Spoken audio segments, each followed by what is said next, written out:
All right, welcome everybody to the pre-show.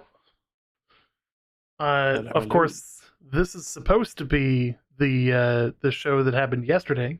However, I unfortunately lost power on several occasions yesterday, and was not able to do that. So realizing that my lights are for some reason making me orange.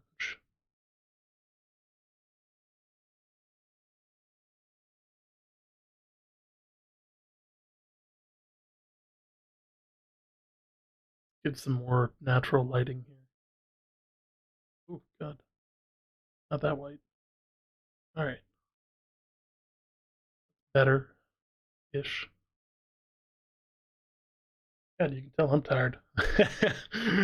Oh, all right. So we've got ourselves a pretty decent pre-show. We've got some fun topics. We're gonna keep this pre-show mostly gaming related. We're gonna keep it mostly kind of actually New World and or Amazon games related. For the most part, although there are a couple of other kind of announcements that we'll hit before we get into the actual show. Um, but I think we'll hit things off with one of the big ones right off the break. NC Soft, the normal developers for a game called Throne and Liberty, um, are looking at Amazon games and currently in kind of backroom meetings about global publishing through Amazon Games, similar to the way that Lost Ark was done. Um, for those that are unfamiliar with Throne and Liberty, it is an MMO. It is an incredibly good looking MMO. Um, and I'm gonna mute this in the background and just have it play, but it is something special, realizing that the stream beats wasn't on as well. So this is Throne and Liberty. For anybody who hasn't seen it, uh, NCSoft is the developer of this. It is, I believe they're South Korean. Uh, so it is another Korean MMO. But I think that once you guys kind of see, you know, less of like obviously some of this is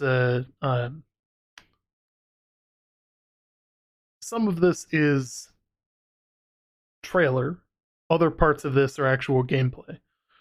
And one, the parts that are gameplay like this remind me of like Assassin's Creed, just really cool stuff. So like I'm kind of excited that there's an opportunity for this game to make it to a greater audience. It's in terms of art style, it's right where I would like it to be. Um, and I think, oh god, it looks so cool.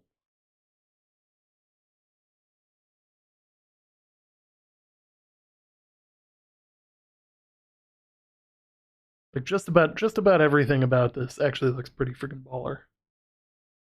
Um, realized I didn't for Discord. Make sure I do that.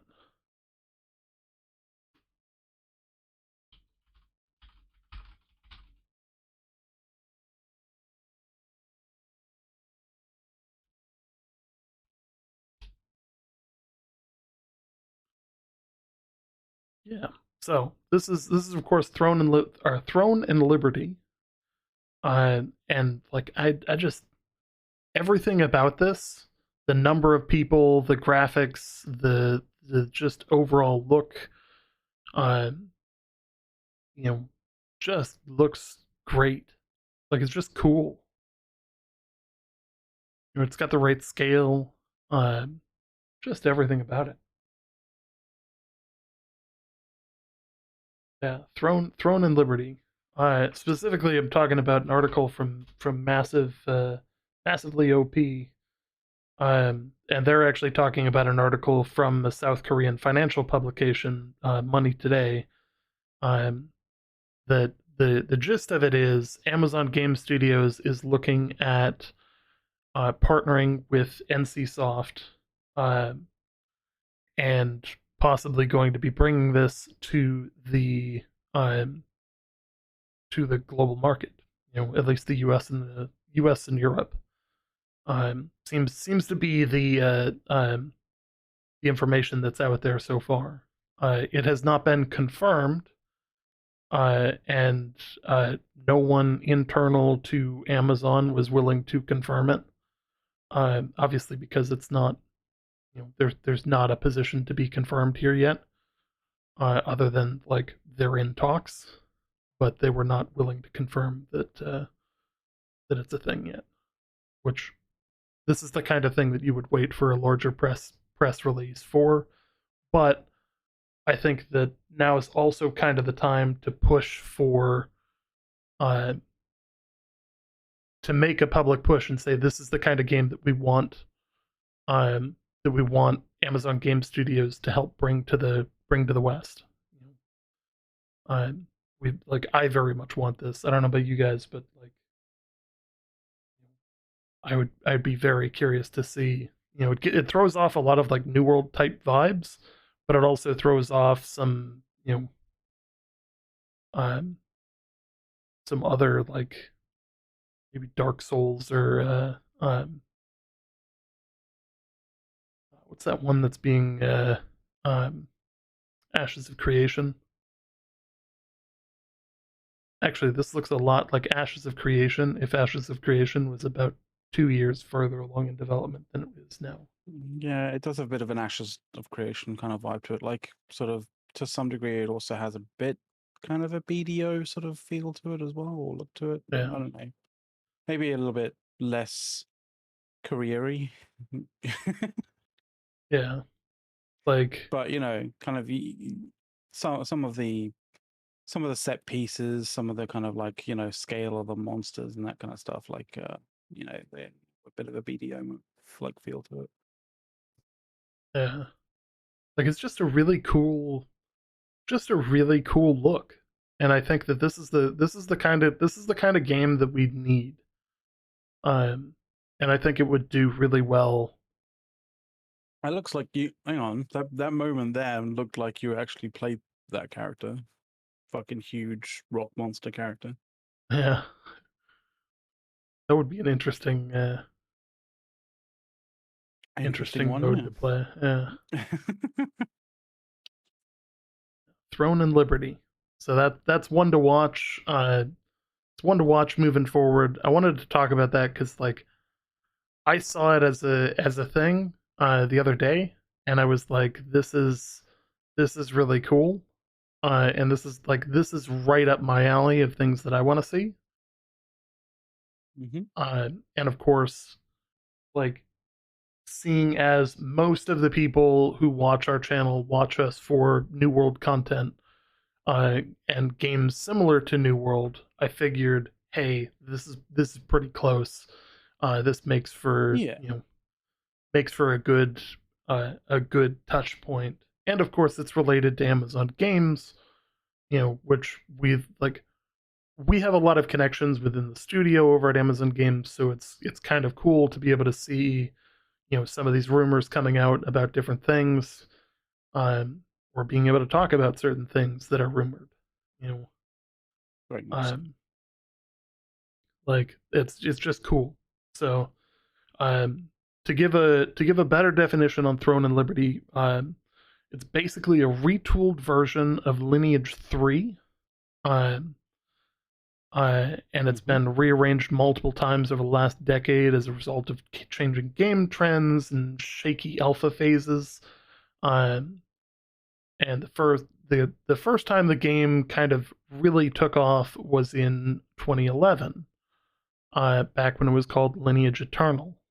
Uh, though the current game no longer utilizes the Lineage IP, which is interesting in that they've pulled far enough away from the original focus of the game to really look at something much bigger. Um, and then on top of this, Amazon has already kind of positioned themselves as a solid way for um, games games that are good games, but don't have a solid way to publish on a worldwide platform. Mm. Um, Yeah. I know a lot of people like wonder like, oh, like Lost Ark, why didn't they just do it themselves? Uh, it's not that they couldn't do it themselves. It's that there is a lot of legal loopholes uh, that are very, very, very much of a pain in the ass for a small company to deal with if you don't already have a presence in those other areas or in those other countries that um, you want to distribute and publish in. Because like there's a bunch of like kind of laws and stuff like that that you have to know exist and know that you need to follow. Um, and I think Amazon's really set themselves up to be a really good opportunity there. Um, Now, this is of course not the MMO, or this is not the game that we thought we were going to hear about first. Um, so for a long time, what people don't know, because most people don't know anything or very little about Amazon Game Studios, is that Amazon Game Studios has about 5 locations, um, and one of them, the San Diego office, manages Lost Ark and New World. Mhm. The others have been real quiet. Yeah, they have been for quite some time, in actual Yeah. fact. Now, we Yeah. learned a little bit about the Montreal office a while back, in that the Amazon Games team managed to hire in several was the words that were used to me of the original uh, Tom Clancy's Rainbow Six Siege developer team. Oh, Uh, yeah, yeah, yeah. Yeah. so we know that Montreal is working on some kind of first person shooter because those guys aren't going to move to something they don't want to do. And that team was notoriously famous for building first person shooters as like that's what they wanted, that's what their goals were. Um, it would be interesting to see them work on something else. So I would expect to see something on that. That said, we have no idea what's coming later this year. You know, Mm. it's been quite quiet. Um, you know, we do Yeah, know yeah. for on the New World front, we know that there's plenty of stuff coming. Um, Actually, a ton of stuff coming still. For anybody who hasn't seen the roadmap in a while, Brimstone Sands is going to be the headliner uh, coming up later this year, which I It's going don't to be think interesting. I think it's going to be I think it's going to be next month. You think? I think so. End of next month would be my bet. End of next month? Like from a I mean, timeline wise, so like yeah, you don't want to yeah, cross it over with the Halloween event. You don't want to cross it over with the Turkey Lawn Thanksgiving event, and you don't want to yeah. cross it over with the Winter Convergence Festival. So it has to happen pre-October or very early October. Because each of these things, That's like you're pretty gonna want crazy. them, you're gonna want each of these things to last like 3 weeks to get the most out of them. Yeah. Um, so releasing a full new zone an expedition, bunch more enemy types. I believe an entire new faction. Because you're Say adding what now? Romans as I think you're adding Romans as a faction of like the corrupted Or Romans as a whatever. faction. Yeah, whatever's that Brimstone. Because Brimstone doesn't exactly look like any of the other kind of faction Yes. areas and stuff. So must be Yes. something. Must be Um, something new, right? yeah, and we know based on the lore and based on some of the NPCs that you talk to that like they refer to it as kind of Roman inspired and uh, Mm.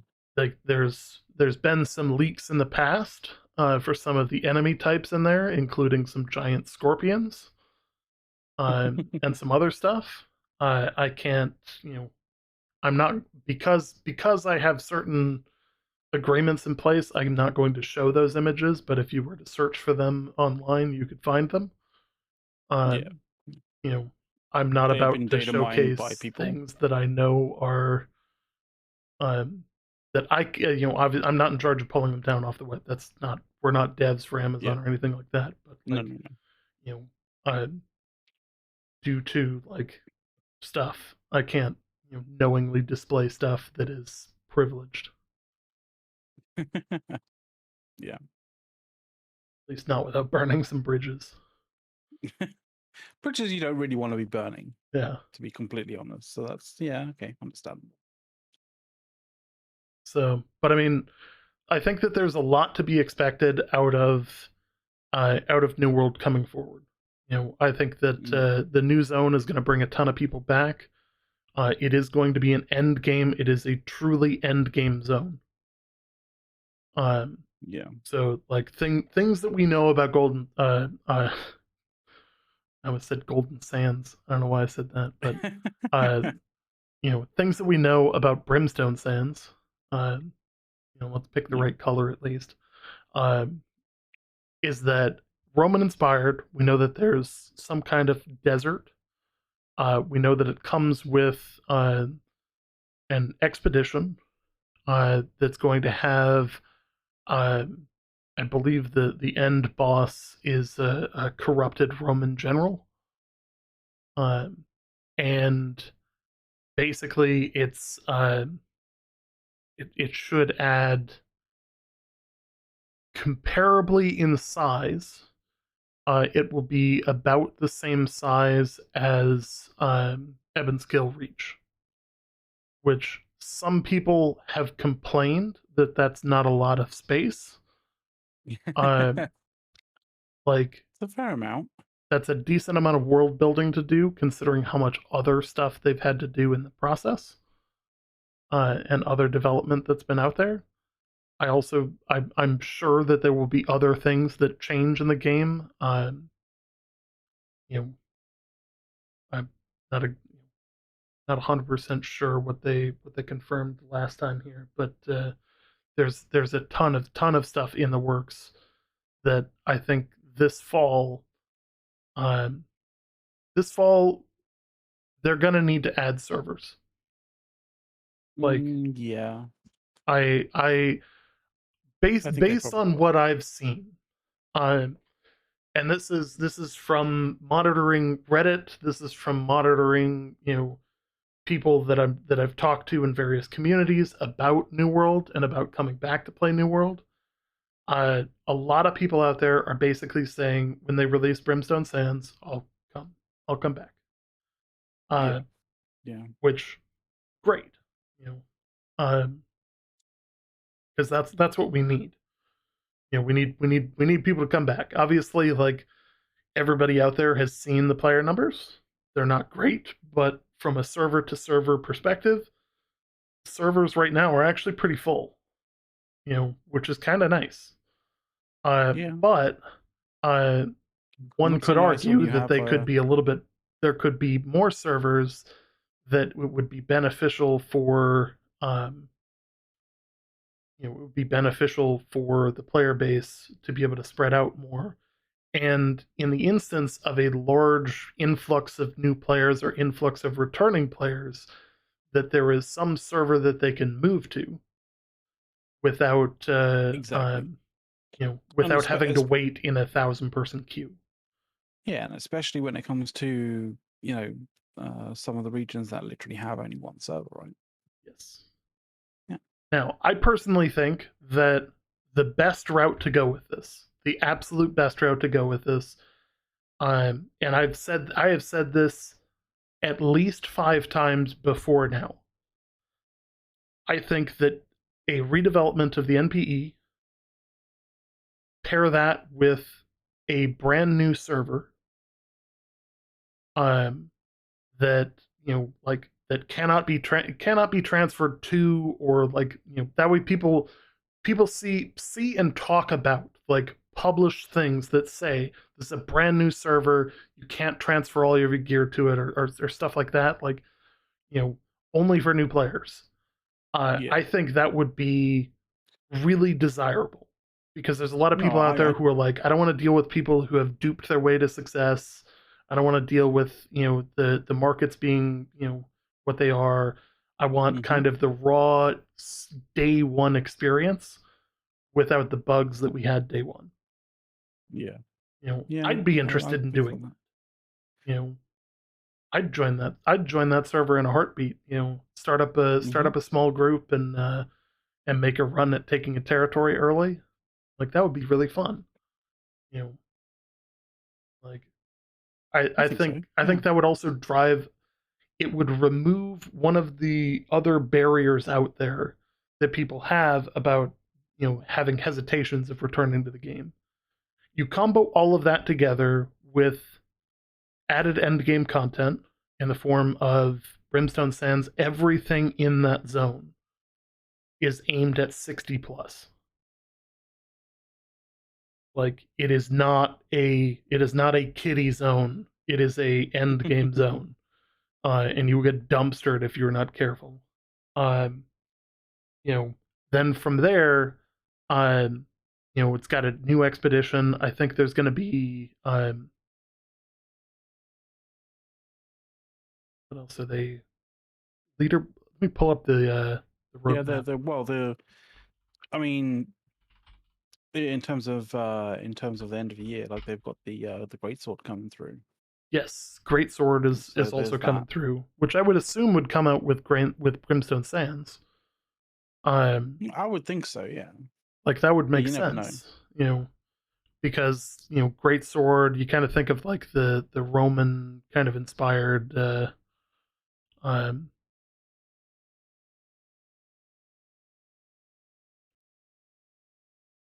Well, I we'll don't put think this up on the screen here.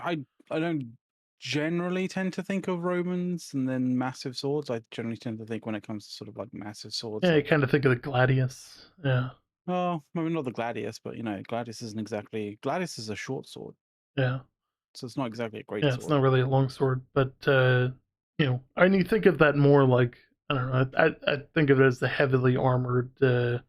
You Uh, think of like Germanium more as like great yeah. swords and stuff, the Um, So the other thing here, so Brimstone Sands, the Enad expedition, which is the obvious expedition that's coming with Brimstone Sands. Uh, mm-hmm. the Great Sword may come out later, but I doubt it. I think it's going to come out pretty soon.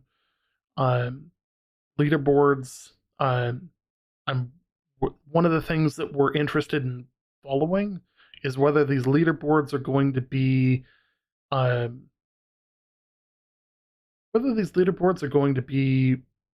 post regional queues for things like Outpost Rush um, and the 3v3s arenas. Like, I think Mm-hmm. that would be a really cool thing to have. If you had like a region wide leaderboard. Um, Yeah. and we'll see what happens with that. They have been talking about that in the past. It was mentioned in one of the dev videos. Uh, yeah. It's not confirmed in September, but if so, we're playing off the rest of the timelines. So that you Yeah. have the Night Vale Hollow event which is going to happen in October because that's your uh, that's the Halloween inspired event. Um, the Yeah, Turkey that Run sounds right. event is in November, and then you push into December, January with the uh, Winter Convergence Festival again. Yeah, Uh, so you've got October 31st, November 25th, and then December 20 yeah. ish. You know, that So kind of like area. So like, either the very end of September or or the start and of probably October. see it in PTR in September. Yes, like 100%. Yeah. I would, if we're going to get it at the end of September, you'll see it enter the PTR in early September. And because it's a larger expansion, I would expect them to have a longer PTR PTR. to make sure Yeah, yeah. that bugs are found in the PTR instead of in the live version. Yeah, yeah, very much so. I think That they've kind of learned their makes lesson on sense. that. That That would make sense from a cadence standpoint, like, with the events and the releases that come along with the events. yeah, But like as you say, it appearing on the PTR would be the sign that it is sort of around about a month away. yeah. Um, Now I think this month is going to be so. We're currently still waiting for the end of. I'm assuming there's going to be a bug pass on the expedition that came out, the Black Powder expedition, um, and the expedition group finder is still in development. It is not. It has not been pushed alive. Um, and wasn't it was surprising that it wasn't pushed last week with the Black Powder expedition. Or no, not last week. Oh, 2 days ago, Tuesday. Um, it Yeah. wasn't pushed with the Black Powder expedition. Um, and Well, my hope is that it's going to be in the next one. yeah. In like Yeah. the next weekly patch. Um, we don't obviously like we don't know where they are in the testing for that, but they confirmed that like there was more testing that needed to be done. I also know that there's a ton of people that are looking forward to the expedition group finder to come out in order to come back, because one of the most painful experiences right now, even though getting into an expedition is no longer requires the orbs, the most painful It's still thing is finding people finding a to do it. group.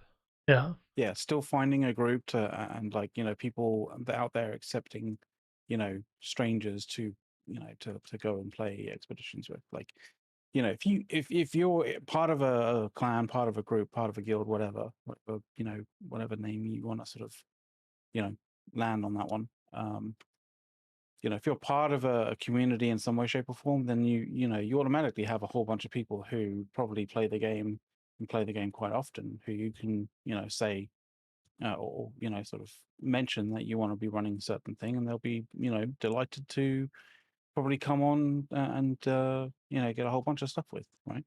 Mhm. But when you don't have a group, it's yeah, it can be quite awkward to get like somebody to run expeditions with, or at least a group of, Yeah. or at least sort of go into a small group of people who are running expeditions that you want to Yeah. run with. Like, It's so much nicer to be able to point to to be able to have up a listing and people be looking, okay, hey, this group needs a healer, this group needs this, and be able to avoid the groups that are like, oh, we're only running mutation 10s, and and you have to have bis gear because we're speed running, yeah, versus like people being like, yo, we just want to go run Genesis, and we a just bunch of need people. times. Like we just need Yeah, people. We're just running the basic one to get to get bumps.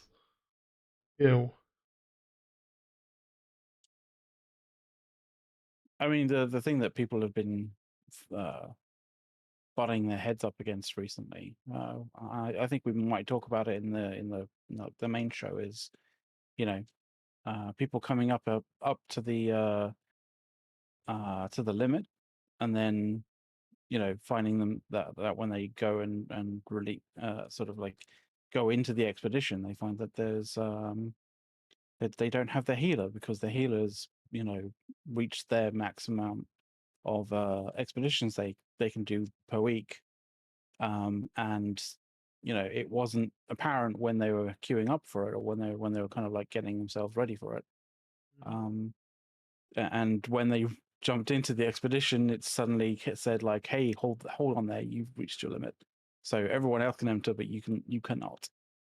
Yeah. Which, yeah, it is. So it's, and the thing is, nobody wants a friend group to kind of like not be able to play together, right? But then you also have to try and figure out a way of stopping that from being abused. Because that there will be people abused. That if it's possible to be abused, it will be abused, and that's the thing that I think a lot of people don't really grasp when it comes to sort of large scale like MMO games. It's like the effort involved, or the effort put in to basically not break the game, but basically abuse how systems are set up, is significant.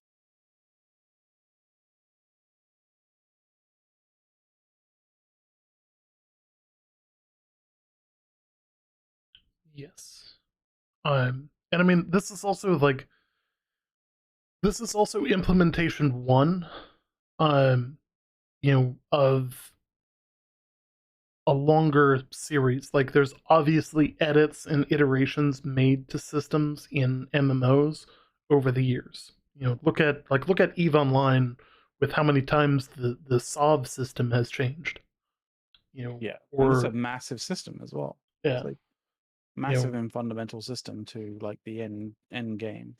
now EVE Online also has some parts of it that should have received updates, but that haven't been touched in 15 years. Yeah, that's true. So I mean, that's is what it is with them. Like, there's no, you can only get so much out of them. But the when it comes to New World, an MMO that's kind of still in its infancy. We're not even a year in at this point. Like, we're close to a year in, I think. Like, I think the end of this, is it the end of this month, or the end of next? Was it August or September? I think it was September. I think August was the initial, and then they pushed it to September. I think so.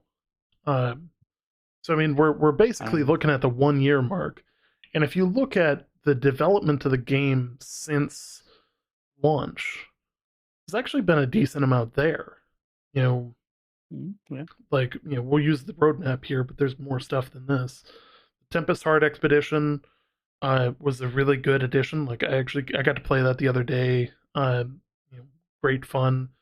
The blunderbuss is one of my favorite weapons. The 3v3 PvP arenas, the entire PvP reward track system, the Barnacles and Black Powder Expedition, the summer event, the winter event. The winter event was amazing. Like, I've had a lot of fun with the summer event. Yeah. Like, I think, like, I've come back and I actually got shit on Reddit uh, the other day about not playing New World enough.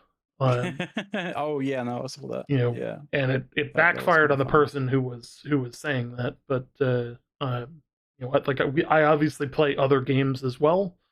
Um, and I got shit because I'm a moderator of the subreddit for New World. So, like, they were like, "Ah, you don't play this game enough to do this," and it was like, because I basically, in the last 2-3 months, I've been starting to get my gear, 600 plus gear score. Frankly, because I've been Yeah. working on other stuff and I've been playing other games. Yeah. And surprisingly, you also have a fairly important job as well. Like, Yeah, you know, yeah. Being able to yeah. juggle all of this and game at a, I don't want to say a high level anymore, but at a level that is enough to be able to discuss the metas and um, Yeah, like stuff like that. Like, have enough critical film, like have enough critical knowledge of the game to be able to critique it like properly. Yeah, and to go on flights of critical thinking with with me and with other people, and relating to things that we've seen and things about the game, right? That's exactly. you need that you need a decent amount of information, a decent knowledge of the game. But is that knowledge does that knowledge necessarily mean that you have to be at 625 gear score? I mean, I don't think so. I think you gain a bit more knowledge of how uh, how how players appreciate 625 gear score versus when you don't have that, Hmm. when you're not on the bleeding edge. But I think cocooning yourself into the idea that the game is 625 gear score, it's nothing at all, is also you know uh, um, not the best of ideas, not the Yes. best thing to do. Yeah, and the reality there is that um, you want to see all perspectives. Eventually, you are gonna make it to 600 gear score for everything, and then 625 gear score for everything as you move through. Um, you know, but again, talking about the expedition group finder, finding groups for expeditions and making that process less painful and easier to kind of just like casually play, where like I can start up a group and people can just drop in and okay, hey, now I've got a full group and good to go. We can start it up. It's so much easier to do that as a mostly casual player than it is uh, currently. Once that releases, and of course, if you can run expeditions constantly or at a much faster rate, you can progress your gear score a lot faster. Like if you can Yeah, run there's a Genesis over and over again, 25 times a week, that's 25 times 6 average bumps. You know, like yeah, you're going, it's plus all of your gypsum, you know, it's actually going to be pretty solid. Um, Stone yeah, cutting is like actually still useful because you need it for um, the timepieces. yeah, yeah, Yeah, timeless for shards. crafting. Yep. Yeah. Um, So they didn't just take away the orbs and make stone cutting completely useless because that would have been painful. that would Um, have been really bad. you know, so don't fear not. It is still highly valued. Um, but I mean, like there's also stuff that like isn't on the roadmap that they've worked on and they've developed, and that we really can't see based on Mhm. just looking at just the roadmap. Like talking about instancing wars, the move to being able to do things like the skirmishes or the casual wars that they've discussed Yeah. in the dev videos, where they know that one of the large problems is there's only so many people, and that there's issues with getting more people involved in wars. So creating a system where, like OPR, you can get in and have a war experience uh in that 50-50 50v50 environment. I think that that's huge. And this instancing wars is a move towards being able to do that, and also the move towards regionalizing queues in the process there. Obviously, you have to instance them, pull them off of the server to be able to do that first. So, like, you can see the bouncing ball heads in that direction. But that also means more often the 3v3s are going to pop. More often OPR is going to pop. Like it's going to be a much better experience, even for or especially for low population servers who almost never had the opportunity to play OPR. Um, so like I see that as an absolute win. Um, the rebuild and additions to the market, that's been huge. Uh, you know, I think they've still got some botting problem, but it's nowhere near what it was. Um, I think most of the bots moved over to Lost Ark. Yeah. Um, but yeah,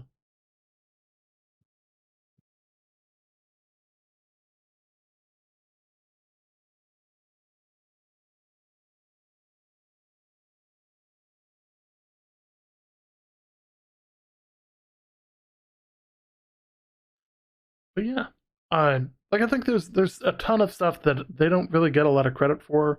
Obviously, there was a bunch of bugs that took a while to fix. There's some bugs that are still out there, um, but none of them are the super painful type of bugs. I think they've done a pretty solid job of getting rid of those. Um, I think their continued focus on making sure that things are better and the longer PTR phases where like anybody who's been watching, like if you are honestly paying close attention to uh if you were honestly paying close attention to the development process for New World, I firmly believe that you should see that as a company, they are starting to show signs that they are figuring this out. Yeah. Um, like good, clear, obvious signs that they're taking player feedback, taking it seriously, and making additions based on that feedback. Um, Mm-hmm. and I think that there are some people out there who are very disingenuous about that, where they're like, oh, they didn't listen to my super obscure thing that like I didn't even mention on the forums until after um, until after the patch went live, and I'm upset that it's in the live version of the game. You know what, man? Like if you don't post it from the PTR, like they're not going to catch it, and not everything is going to get caught in the PTR. Like at some point, you have to release it to live. Um, and I think them moving to these long PTR cycles where they can. I think the last one had what, 4 edits? Um, Mm-hmm. like four weekly patches to the PTR, which is pretty cool. Like that's a That's pretty not solid bad. amount of like, okay, hey, we're fixing stuff as you tell us about it. When we find stuff or stuff that we know needs to change, we fix it. Um, like that's a good set of that's a good behavior to see. Um, and like I seriously hope that they keep that up because I've seen what happens in companies that don't listen to their player base, even when they run really long PTRs. Looking at CCP games, where you could tell them something is wrong and they'll go tell you, no, you're wrong, you know, and then you exploit the shit out of it in game, and then the devs go, oh, maybe that is wrong. Yeah, it's not really the Keanu Reeves kind of style moment, right? Like rather than, oh no, you're breathtaking. No, no, you're wrong. Like it doesn't get the same kind of audience reaction, Mm-hmm. right? Yeah. Um. So I'm gonna break away from New World for a minute and talk about another game that I personally have been watching. Um. Oh, okay. And we're gonna talk a little bit about Nightingale. So Oh, right. Okay. Nightingale is I'm going to define it as a Rusk-esque game. It's a survival type game. It's meant to be played with a few people. You're kind of like realm walking. You collect and build build different artifacts that allow you to transition to different realms, getting more or less difficult, but also providing you um, substantial resources, or better resources, or different resources that you may need to get and combine with prior resources in order to get to, through the progression. Um, Yeah. it's really cool because it's being developed in Unreal Engine 5. There's a lot to it. Like, I'm personally looking really forward to it, which makes the news that I have for it really sad. Um, Unfortunately, and this was announced today, they have made, and this is in their words, we've made the difficult decision uh, to delay Nightingale's early access release till the first half of 2023. With Yeah. more news on specific timing at a later stage. The move is based on two considerations. The first is an upgrade to Unreal Engine 5, which I fully endorse. Like, I think Yeah. that's a wonderful idea. It's going to future-proof their game. Oh, for sure. Yeah, definitely. After reviewing the potential Unreal 5 has to offer, we decided to upgrade now rather than waiting until after release. Totally a good decision. Mm-hmm. Group Finder is not out for New World yet. Soon Secondly, TM. Inflection Games is committed to delivering the best possible experience and fulfilling the promise that is Nightingale's universe of realms it has to offer players. To achieve that, the additional time will allow the team to make key improvements, bolster content, and polish gameplay. In the coming weeks, you'll see more game development and updates from the team. Until then, we thank you for your continued support, and blah, blah, blah. Yeah. Rest of it has no importance whatsoever. Basically, Nightingale, the early release is going to be delayed until 2023. I see that as kind of it's rough. Like, I was looking forward to that one. But I think that, I think it's necessary. I'd rather see the game further along and rebuilt in the Unreal Engine first, uh, than, you know, have to sit and wait through that process later after having played some of the game and then have to, throw the brakes on content development in order to go back to engine development.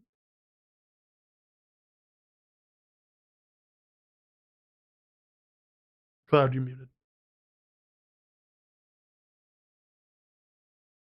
Also, thanks for the follows, guys. It really does help. Oh, I was muted for whatever reason. Mhm.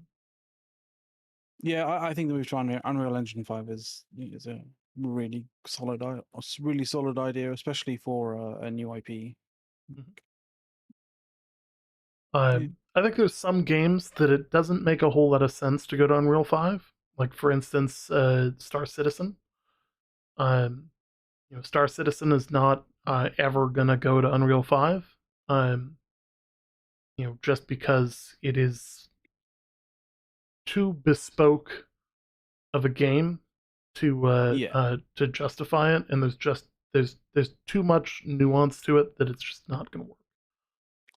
it's the thing is like Unreal Engine 5 is built for a lot of different types of games, a lot of different scenarios. But the one scenario it really isn't built for is um extremely expansive, huge, um, like huge worlds that are propagated by a lot of players. Yes. Um, Now it may support some of that, but it's gonna be in a very different way than it it's not built to deal with the number of entities that have to change. I'm going to go full coder here. The number of entities that have to change between nodes for dynamic server meshing and stuff like that. Um, being able to spawn in, being able to leave the game as a player load back in your ship that potentially has several other ships in it that has all physicalized gear and weapons and ammo and storage, with boxes all placed in a very specific orientation and all of that, um, and have that be able to transition from server to server without anything breaking. And the physics planes involved in all of that, um, at the scale that is going to need to happen for Star Citizen, it doesn't make sense for them to move to an Unreal 5. Yeah. Especially when you consider some of the larger ships that are going to be basically like, they're basically going to be moving thousands of entities at one time, or like tens of thousands of entities at one time. And being able to hand off that information from server to server, you would have to recode most of Unreal 5 to make it work. Yeah. Yeah, at which point you might as well use, an engine that's a little bit more suited for that. Yeah. So, yeah. So, for the drops, the reason that we have been hanging out in the New World category, and we will probably spend most of the show in the New World category, is that there are drops running. Yeah. We made sure, I made sure of this prior to launch, or prior to launching the stream, that drops were on. They are on and running, and you should see them if you go to your inventory page. Or if you click in the top right corner of Twitch, it will show like your logo or whatever. If you click on that, it'll say drops, and it'll say percent progress towards New World drops on dash New World Order show. And if you click on that, it'll bring you to a thing that should say the Scoundrel's Fancy apparel skin, and your percentage towards the 4 hours worth of New World content that you have to watch in order to unlock it. So if you want to chill and you don't want to talk, or you don't want to like do anything, but you still want to get your stuff, you're more than happy to just chill. Or like if you got like, this is an active talk show. We are actively reading chat. And we do respond to chat because this is a talk show. Like, it is designed to be a show that the audience is a part of. We do have content to talk about, and we have kind of like a guided set of show notes that we go through every week. But of course, we do enjoy chatting with you guys, because there's no point doing this live, if we're not going to respond to you guys in chat, because it'd be better and easier for us to just do this, if we weren't going to be responding live, to just do it offline and then throw it to like something like YouTube, right? Yeah. So, yeah. Which one would argue that would probably increase our growth. If we chose to go that route. But we, there's been very interesting moments in shows that have been born basically from us responding to chat. So, and I think that's a great part of the show. Absolutely. So with that, we got about 5 minutes until the show actually starts. Some like pseudo channel type updates. We have officially formed our LLC. So you might start seeing some additional changes happening. You may see, I haven't checked in on this today, but it was supposed to happen earlier. You may see some new logos. Yeah. We'll see what happens there. Once you start seeing some newer stuff, you'll notice that we are going to be transitioning our intro video, which the development on the new intro is not at all started, because the I mean, logo is, of course, a requirement for that development to actually start. yeah, But when we play the intro video, you'll understand, like, we cover multiple games more than New World, and having an intro video that's basically entirely New World, it is you know, it's not reflective of what we do now, right? yeah, So, well, it's reflective of what we used to do, but like we've kind yeah, of grown as a talk as a talk show kind of thing mm, to encompass more than just New World. It's more like this is now more of an MMO, like an MMO show, really. absolutely. So it's the MMO show. Mm-hmm.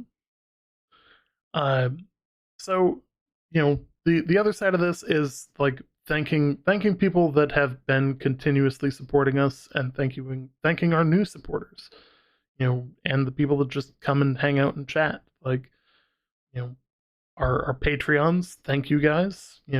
Uh, it's really really awesome. Our subs. Thank you guys. Thank you to all the follows and all of those. Like, it's awesome to have you guys with us and grow the community. And thanks for the Yeah, sub. cheers and cheers to official Driller. Yeah. So And it's a Prime sub as well. You can only actually get one of those. yeah, So thank you. Um, but yeah, like, and the other thing is, I mean, we can't go through this without pimping the Discord, right? yes. Um, So yeah, One of the you guys should things definitely that's join the frequent Discord. out there is that people, uh, when you start talking with larger creators, oftentimes there's a disconnect in that they can't talk to everyone. Um, Yeah. After every show, we sit in the public channels, and even throughout the day, you'll see us sit in the public channels, just chilling and chatting with people. Mm-hmm. Whether you want to talk about New World, Star Citizen, Lost Ark, or anything else. Yeah.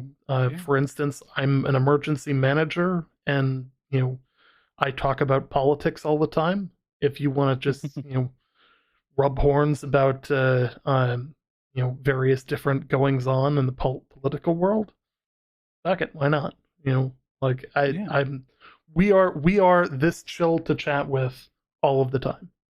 Yeah. Like, Yeah. this is not a, like, for show, or or different way than we normally act. At least I don't think it is. So Mhm. always make sure, like, and if you don't want to chat with anybody on the Discord, that's fine too. Yeah. Um, I think one of the aspects of the Discord that is most desirable is that we have automated feeds so you can keep up to date on all of these games and several more, as well as tech news and stuff like that. That is all automated so that you can get the news as it happens, instead of waiting for a show or waiting for anything like that. You know, Mm-hmm. um, yeah, you know, yeah. And as Crown says, it's always fun to just shoot the shit in Discord. I know a number of us are work from home types, Yep. so being able to break up the day by just having people to chat with, Mm-hmm. while you're working and typing away on your work computer, is quite beneficial. So, um, what do you think of these big companies are wrecking the game? I don't think they're wrecking the game. I think they're doing a decent job right now. So yeah, I'm kind of wondering whether it means the game or games in general. Like, Yeah, and I think there's I mean, been some there's definitely decently certain, sized games that have done some solid fuck ups. Like, yeah, definitely. So Cyberpunk, there's was a solid case example of that. But mm-hmm. even Yeah. them, they've been able to return back, and the game's in a wonderful state now. Or like No Man's Sky, that game recovered. Yeah, that turned around like something Um, serious. so New World, same server in every war, or same 100 people in every war, just Oh, alts. okay. That So he that means, yes, yeah, he means that yep, companies inside of the game. 100%. Cool. Okay. Yes, that is a problem that they're working on fixing that. Yeah. That is a thing. I 100% agree that is one of the larger problems. And it's not the fix. the fix, I hope, is not going to be just a um, just a fix to, like, let's add casual wars so that people have something to do. I think the fix is also going to start solving some of the shell company wars, where it's literally the same 100 Oh, people, yeah, fighting back to back to back to back all night, and nobody else gets a chance to go into the wars, which is not obviously not what was intended. So like being able to fix that, being able to change it so that these large companies can, you know, they're still going to probably control one or two territories, but they're not going to be able to control, five or six, yeah, like they have been. Um, because like size affords you numbers, which you may be able to field, at the same time 100 people, so that you can fight two territories, in the same war window. Um, but you're gonna have an A team and you're gonna have a B team for that. You know, yeah. um, not the we're going to use a shell company to take a territory to then take it down, or take a territory, uh, and then move all of our characters back to another company, and then we have two different war windows because it's technically two companies, which is really just That's the kind of worst way to do this. yeah. So breaking that system, I think is going to have to be a goal for that fix. Hmm. But with that, we're 2 minutes over. We're gonna start the actual show. We got a whole like intro video. Come back right after that, and we'll hit things off with kind of a recap of where we were last week. Follow that up with New World news, then some the light tossing of Lost Ark news, and enough Star Citizen news that it's actually quite comical. um, we will be staying, and some of you guys, some people are going to potentially have to help me with this. We're going to stay in the New World category all night. And the reason for that, despite the fact that we'll be covering other games, is that uh, we are we got the drops running for New World. Good. So, And like, we might as well capitalize on that for you guys. yeah, like we don't want you guys to be watching for, an hour and a half or 2 hours while we're covering New World and then get shafted and have to go watch another channel for, this way, like, come and go, like leave it running so you get the time for New World. But like if people start asking like why aren't you in the Star Citizen category if you're talking about Star Citizen, like, what's up. Yeah. So with that, we're gonna exit the pre-show, go into the intro video, and we'll see you guys on the other side.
Okay. All right, welcome everybody to the NWO Show, your source for all kinds of and MMO news at this point. Like, Yeah. we cover tonight on the docket. We are going to be covering New World, Star Citizen, and a touch of Lost Ark. It's not a ton of Lost Ark news because it's kind of an off week for them. But This show normally happens Wednesdays. The pre-show kicks off at 6 p.m. Eastern Time, and the normal show starts at 7 p.m. Eastern Time on Wednesdays. However, unfortunately, yesterday, where I live, we lost power for significant swaths of time and had inconsistent power after that, as we had a major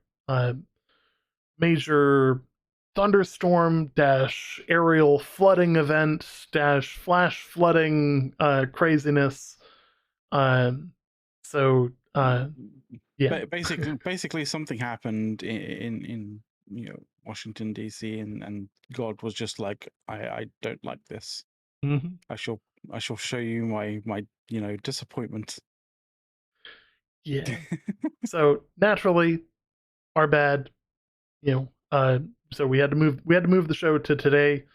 I hope you guys can forgive me for the power outage from the lack of quality infrastructure in the United States. Um, yeah. Well, So, at least today's better. yeah, yeah. Mother Nature objects to the new world. Yeah. Um, so where were we last week? So the reason we do these recaps is that we want people to understand where we were a week ago. Just for context, right? So that you have the context of what's happened since last week, when we actually start covering the news. So what basically we cover what we covered in kind of a Spark Notes form in the prior week, and then where we kind of lead into the show from there. So New World Yeah. last week. I'll hand that one off to McLeod. Okay, so yeah, so last week basically our show was covering the first week of the summer medley fair update. We kind of saw some AGS work on updates, fixing some of the most egregious bugs that basically weren't caught in the OPR kind of patches and stuff. Not OPR. What am I talking about?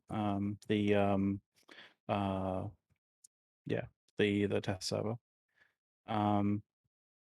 So we had the 161 patch, 1.6.1 patch, and additional downtime for further fixes. Those fixes, were some of the fixes that people were crying out for, specifically for the Azoth vials fixes. So they kind of helped quell the kind of like the people with pitchforks kind of coming at AGS. Unfortunately, the expedition group finder was further delayed. But I personally think it's better that it's delayed and worked on, and that it comes out sort of in a stable and working manner rather than like bringing down servers. So that's it's been delayed, but if you want to help with getting the expedition group finder up to spec and out, then definitely go to the test server, and help out and find bugs, report them, and let AGS know. It was also a double XP weekend, revolving around like the medley fair activities, that kind of thing. So things like fishing, have you? You were getting XP for that. And yeah, so there was also a kind of a nice concurrent player bump because of the medley fair, at approximately around about 8K. So around about 8,000 people kind of came back to the game to try out the medley fair event. And the nice thing is you saw kind of a somewhat consistent sort of 8K bump compared to the week prior, which was nice. Absolutely. And it's been Yeah. kind of hovering, they haven't kept 100% of that, but it has been kind of hovering around that, with a surprising number of people either returning or trying out the game for the first time, which I think is great news to see. So also last week for Lost Ark, on the Lost Ark front, Smilegate were cracking down on gold abuses from bots in the latest Power Pass, with some withheld funds mechanics intended to kind of crank down on abuses of bank and financial institution payment reversal system. So basically, people were doing chargebacks, um, and that's not something they want to have happen. Um, No. so the last thing you want is to cause undue pressure on the groups that flow money into your company. After all, for instance, if enough chargebacks happen, certain creditors will not work or will not send money your way. Um, and of Yeah, course, that's not good. Steam being the major benefactor of a lot of the in-game money and systems to buy that in-game currencies. Um, I'm sure they heard it from Steam that we're getting an enormous amount of chargebacks, and changes had to happen, or they would probably get tossed. Um, Yeah. you know, so that also brings us into the Star Citizen side of things. 3.17.2 had been released, and people had gotten their hands on the live version of the Siege of Orison, which has been quite fun.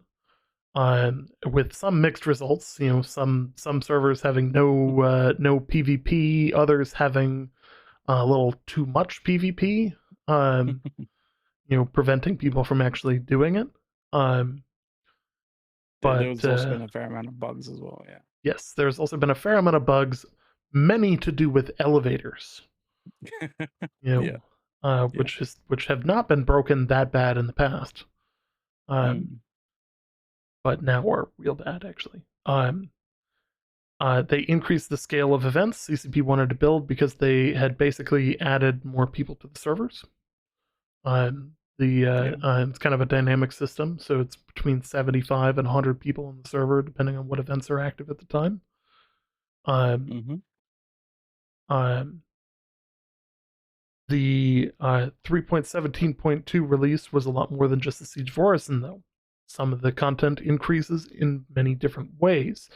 We also got a roadmap roundup for this week that teased us with some new additions to the 3.18.0 patch, exclusive to the security post Korea reactivation, new bunker-esque missions into the clouds of Crusader, um, variations on interdiction encounters, which is going to be all kinds of fun, and a Yeah, that'd be interesting. chance-based environmental space missions.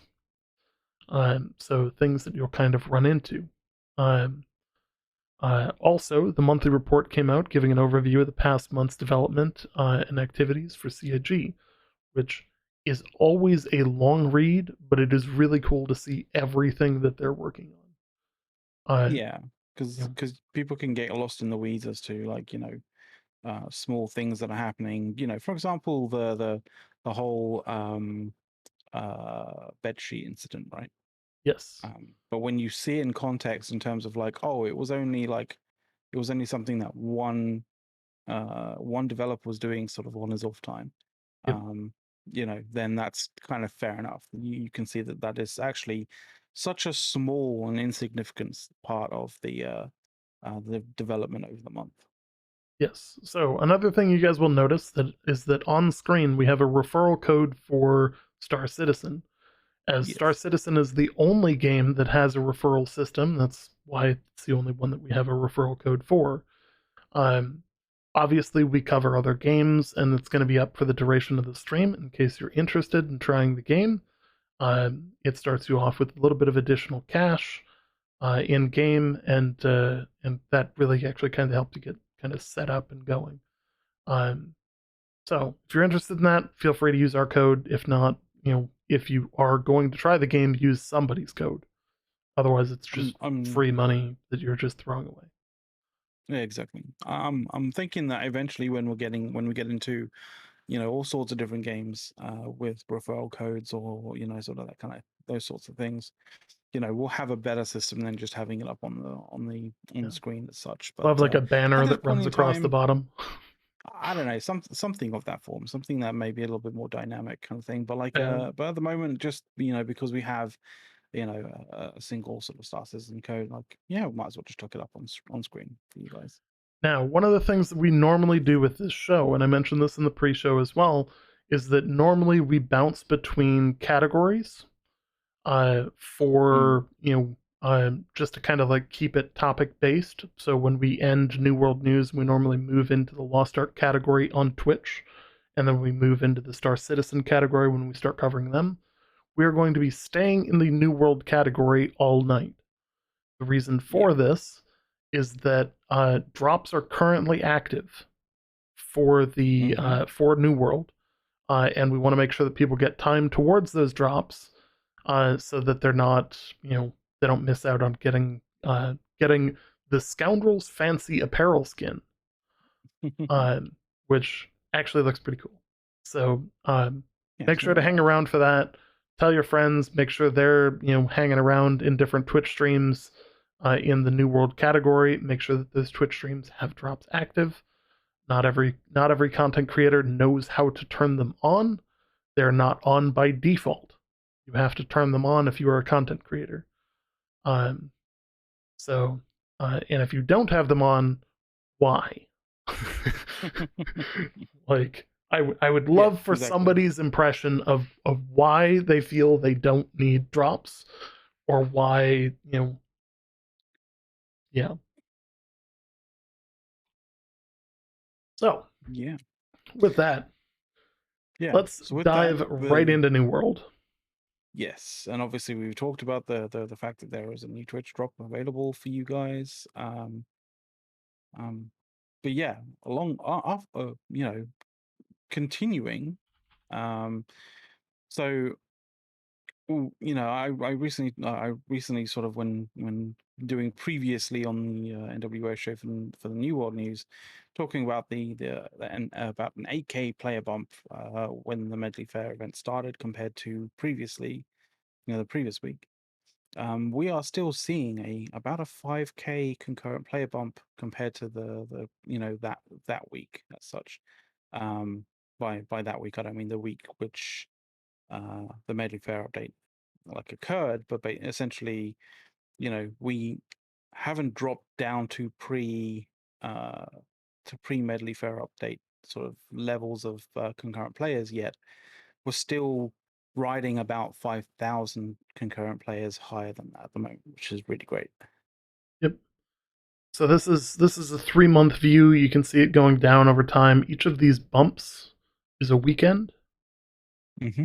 and then you get towards the end of July, and then boom, there's our jump, and that's our Yep. current player count. Which it's nice to see those numbers up. This of course created some challenges, in that they had just merged servers, so there was less space for a larger bump to have occurred.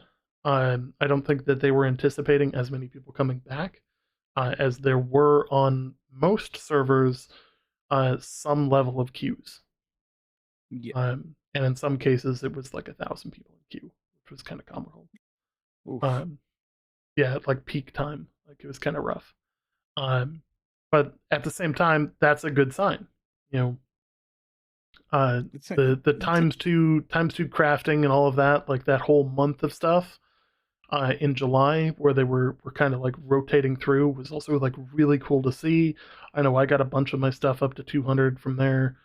Uh, mm-hmm. you know, Yeah, me too. uh, like the game right now. Going off a chat, hey, I didn't play the game much after release. How's the content? Is there much to do? The game has a lot more content added. Yeah, yeah. They've added in 3v3 PvP arenas. Outpost Rush is now in a much better state than it was. They've Mm-hmm. added in, at this point, There's yeah, two two it's new difficult to kind of expeditions, it's difficult several new to weapons, and a bunch yeah. of other stuff. Like, yeah, Yeah, it's in especially a good from place. launch, it's difficult to really kind of list all of the various different kind of things that's happened because like, there's been a lot that's been added. Oh yeah. So it's really cool to see like people coming back, people being, like in chat, hey, like checking to see, hey, is it worth coming back yet? And I would say right now is probably a great time. It's a really great time to come back, uh, start leveling up, your gear score. Start playing expeditions, especially now that expeditions no longer require tuning orbs. Hmm. So you can just set up a group and go. Um, you know, 25. I think there's a weekly limit of 25 times a week.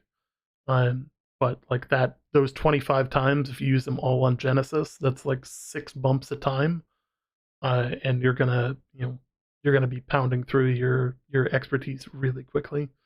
Like if you do a combination of those, the world tours, and your gypsum every day, um, like you don't even do all of them, and you Hmm. buy the perfect salvage, which some people seem to have not known that's a thing. Perfect salvage, the legendary stuff, you can actually turn it into a secondary type of tuning or secondary type of gypsum orbs that can be kind of a second bump on another piece of gear per day. Oh, that's Um, very nice. so it's a nice solid bump um, Mm. for people. Like it's pretty cool. Um, so uh, from there, this weekend uh, on Sunday is a 5v5 New World tournament with caster commentary from Kat Conti and Captain Jack Sparrow. Hmm. So make sure to go check that out. I'm going to put the link in chat. I mean, I've heard of a few kind of New World tournaments, but they've always been sort of semi-amateur. Like, you'd have like one or two sort of streamers sort of streaming it, but not like in a very sort of professional kind of way. But this sort of seems as though they kind of want to make it sort of feel a little bit more like a professional sort of like caster commentary and like tournament sort of style thing. So we'll see what we'll see with this. But it'll On be on interesting the because 12th, there's also a yeah. fishing tournament. The New World Eternum Fishing Classic Oh, is also okay. being held, and this one's actually supported by the New World developers as well. Um, Nice. they posted on they actually posted a tweet for it, and I think the link um, there's the tweet, but here's the actual link. And Yeah. it's the Oh, they community put an host New article up. World's Eternum Fishing Classic for St. Jude Play Live. So it is kind of what's the right word for it? Uh, Donation fundraiser type event. That's Yeah, for going to help students. St. Yeah. Jude's Hospital. So solid Nice. cause, and I Mm-hmm. believe it's going to be a pretty solid tournament. So yeah. Nice. Yeah. Um, so regarding the Expedition Group Finder, it is still in testing. We did not get it released this week, so we're kind of hoping that it's going to make next week. Yeah. It's still getting testing and updated consistently in the PTR. Um, if you want to assist in squashing the bugs out of it and get it released sooner, uh, the more the merrier. Head over to the PTR, check it out, try it out, try and break it, do creative things. Mm-hmm. Because the second that a ton of people get access to it, they're going to do stuff that's not expected and it's going to break. So like, Definitely. yeah, do what you can to get it broken. Because if you break it Mm-hmm. there, then it gets released in a better state, hopefully. So, Yeah. um,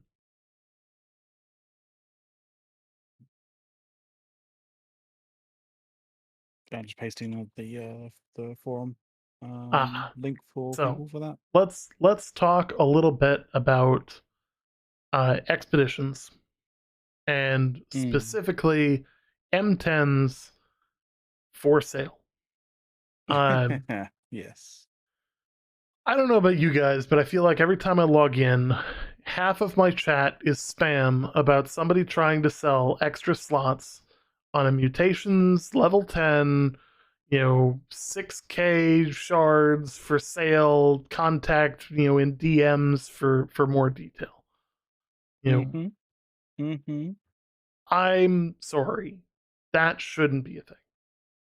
And there are going to be people out there who are like, that's my entire income source. Find another.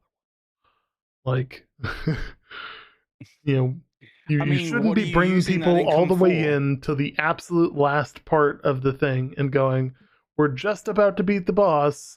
Join in, at the last possible second so that we can get you the win on this. Like, And I'd love to know what they're using the income for, because that's a lot of yes, income coming in, like as yes. such. Uh, You know.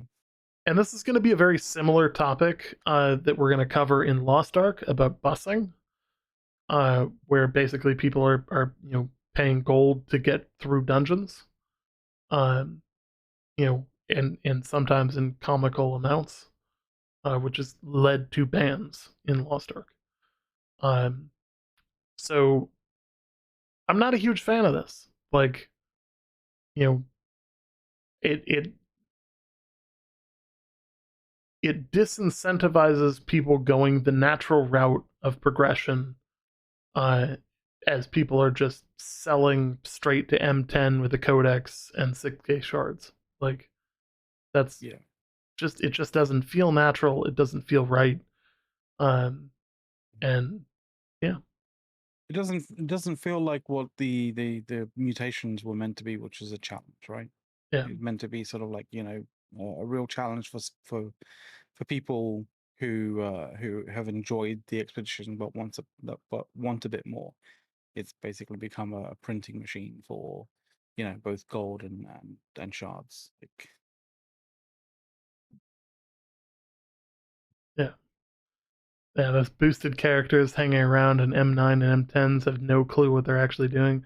Like, and that's the thing. Like, you end up with people who are like, "Oh, I can finally do M10s because I paid, 10K gold to this guy to, let me be in the room at the last possible second." You didn't mm, learn anything. Like, yeah, exactly. the whole purpose is that you're supposed to learn how to be competitive at that. You know, like, good on the people who have managed to do these undermanned with, um, and be able to sell this off. But like, the problem is you're getting these people who have this expectation that, oh, I can jump straight to M10 with no additional knowledge of game mechanics, um, and they end up dying in every expedition in comically at, like, they'll die over and over and over again, and it's like, ugh. Like, it's not a good solution. Now the other side of this is that the party finder should help with this. Like, I 100% agree Yeah. with Chad here. Like, the party finder should help with the much more casual groups. Um, and I hope that it's going to reduce some of the chat spam. You know, like, because, like, I'm getting tired of hearing like, "Oh, M10 with codex 6K shards for sale." Like, no one cares. You know, like, I don't need somebody to carry me through M10. Like, if I wanted to make it through M10, I'm gonna make it there the honest way. You know, Yeah, and I think when it comes to sort of trying to fix this problem, it's I think it's a tricky one to sort of to to nail down, like the root causes for it, and once you find the root causes for it, you have a route as to how to fix the problem, kind of thing. But like, I think part of it is down to just, part of the problem is down to just the nature of human beings in some way, shape, or form when it comes to sort of large, when it comes to sort of group games. Um, but like, yeah, the certain the way that the payouts kind of happen, or what you actually get paid for them, that kind of stuff. Like, yeah, it's. yeah, I mean, at least, yeah, as chat said, at least they got rid of the selling M10 orbs spam from chat. So um, there's that. they have to at least go through the process of finishing the dungeon. Um, Yeah. so, like, at least there's work involved in it now, but it's still painful. And this actually leads into another challenge where they've put this weekly limit on mutated expeditions, Mm. um, and it doesn't let you know that anybody in your party has hit that limit until you hit enter expedition, and everybody goes to Yeah. enter, and you know one person doesn't, and everybody gets a message going, the following group members have we reached their weekly mutated expedition limit and cannot enter this expedition. Well, everyone It's else like already it's like went in.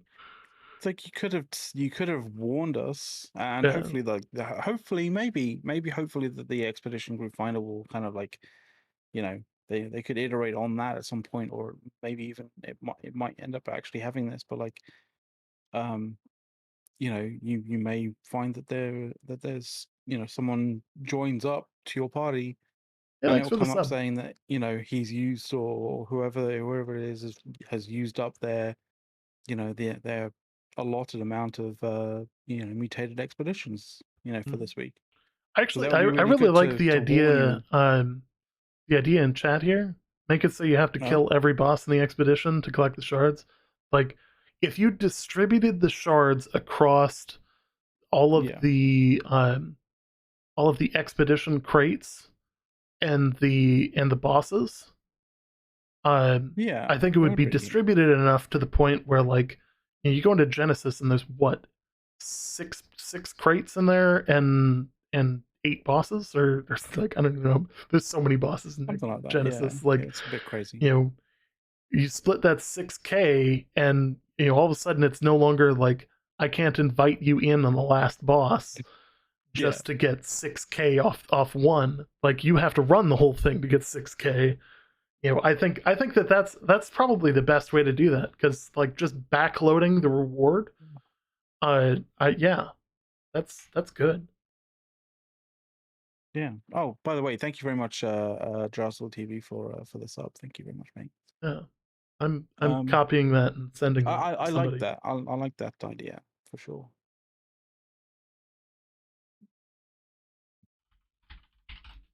Yeah.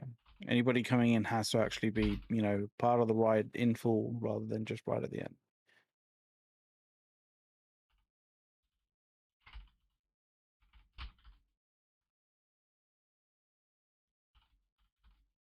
Sorry, I'm writing this down.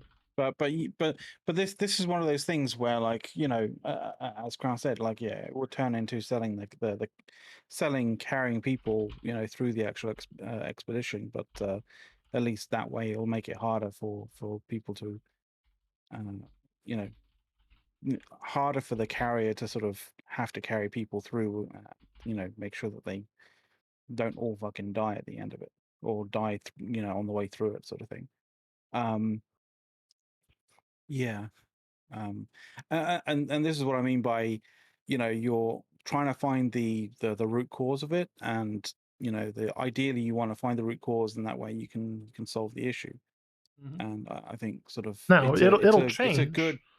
It'll change the business It'll model. change, and it'll It'll be change the it'll be a business lot. model, and I think that's the important part. Because Yeah, what it's yeah. going to do is it's going to make it so that instead of selling completion, you're selling a you're An selling experience. your assistance in getting people through it. So they still Yeah, have to be able to get through it. yeah, And if you can 2 or 3 man it, and somebody else has to struggle all the way through the dungeon, at least they're learning something in the process. yeah. That is true. They're gonna die enough that it's It's like it's it's gonna it's suck, but definitely like it's definitely a much more agreeable, definitely a better outcome than what we have at the moment, right?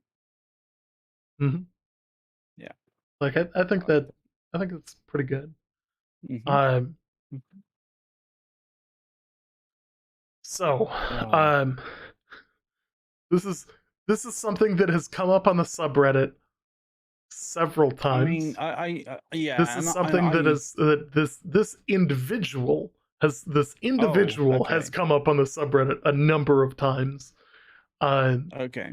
and I I have no stake in this understand. whatsoever. Like, I don't under I wonder I how you're going to understand, take this, how and you're going to go with this. I've also experienced this from an aspect of one of the other Reddit mods received a ban, and I know them to be very level-headed people.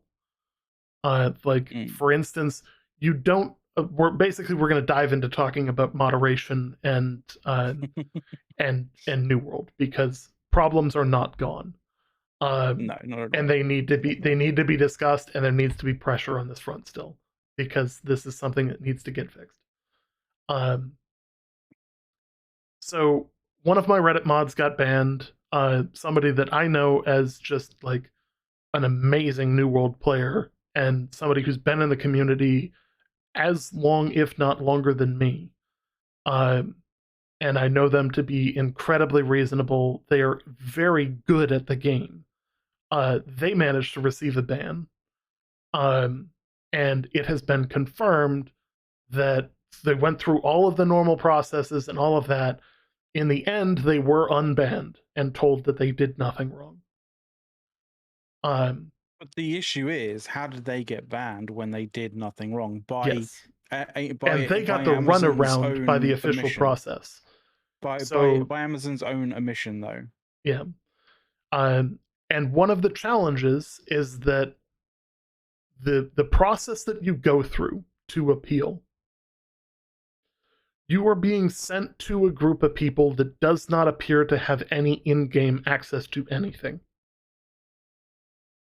Like, That's they just don't a appear to horrendous actually disconnect. be able to identify what your ban was for, because when asked, they will tell you several different things. Additionally, their emails can be comical in that they are mislabeled for Lost Ark when it's a New World ticket, or mislabeled for New World when it's a Lost Ark ticket. God.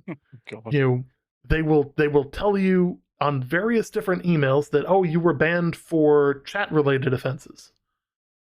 Okay, well, what did I say? They can't confirm or deny anything. Okay, well, then Yeah. you appeal that and say, I don't understand what I did, please let me appeal this. And they come back and say, oh, you were actually banned for cheating.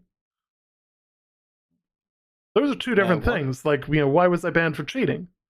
Well, actually you were banned for this. So then you get into a chat room with these people, and they seem unable to confirm the most basic of things about your in-game Yeah. character, or like what you did.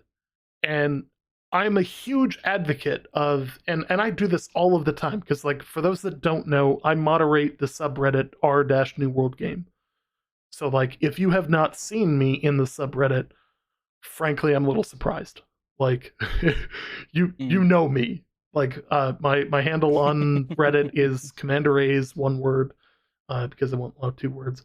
You know, or they do allow two words now, but anyways, Commander Yeah. A's is my handle on the subreddit. The challenge with this is that we need a system. When somebody does something wrong, you have to tell them what they did wrong.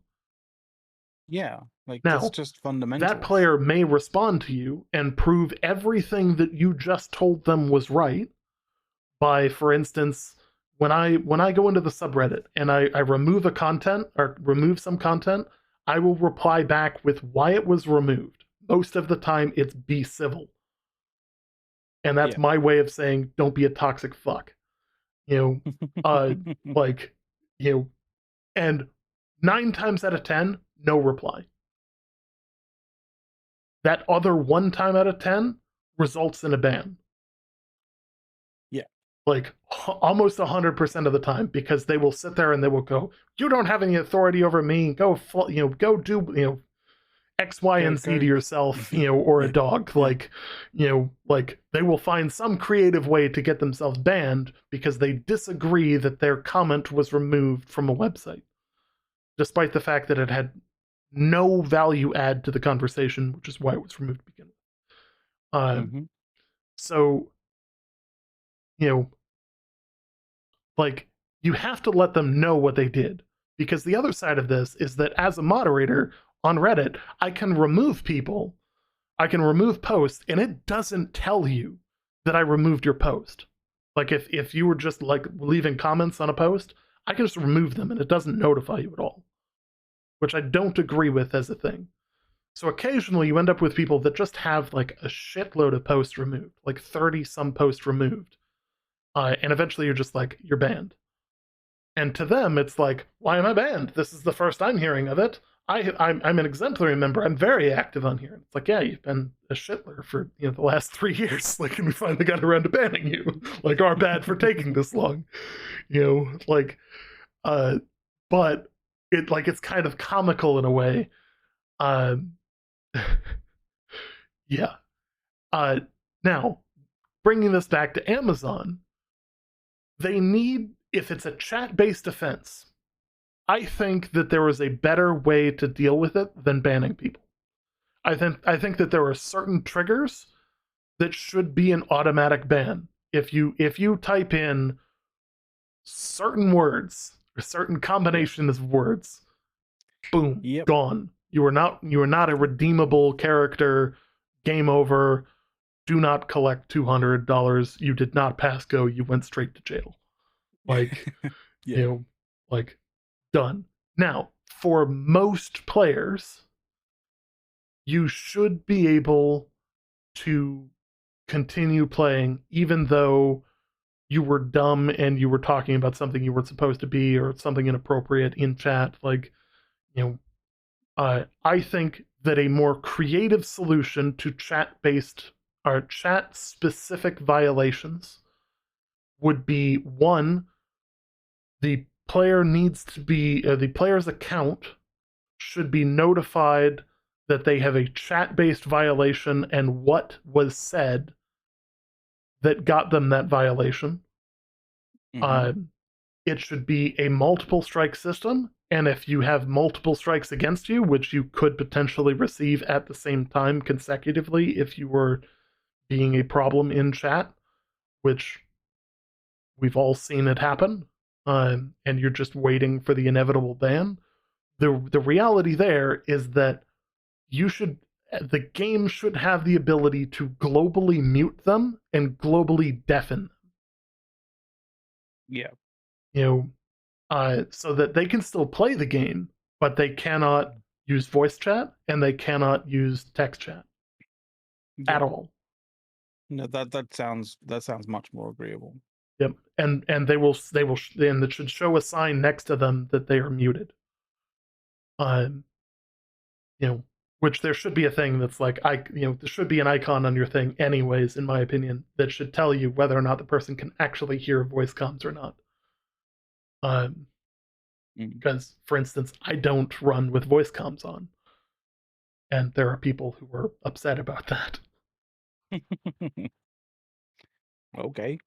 It's like because I occasionally I do actually want to stream the game, and Yeah, but you don't want to be somebody running streaming through abuse. town screaming profanities is just not acceptable on a stream. Like, Yeah, yeah, exactly. uh, not that that happens very often, but is what it is. So I think the gist of this is that there needs to be additional effort made by Amazon to the resolve their moderation policies and procedures to ensure that the people that are moderating the game reports are actually able to go in and see the actual files, see the chat log, and Yeah. say, okay, hey, yeah, actually, yeah, this is bad. You know, The um, the thing is the more this is just confirmed by people, the more the more that this system and its faults are shown, with very clear and obvious correspondence that showcases how bad the disconnect between the people who are trying to provide the support and the systems that they need to have or don't, or the systems that they need to have but they don't have access to. It just adds more reason why you probably shouldn't want to play this game in as a large group of players, because I'm me and Ace come from a sort of a history of playing games that have large amounts of players that go against each other, and the term total warfare is very much a sort of a very much a thing in those sorts of games. Like you, when you have two groups of players going at each other, they will try and use any and every single potential possibility of gaining an advantage, and that includes basically abusing any kind of reporting system that could potentially provide, you know, like could that they could utilize to cause a lot of problems for their the people who are there against. Like, and so when you see in a system that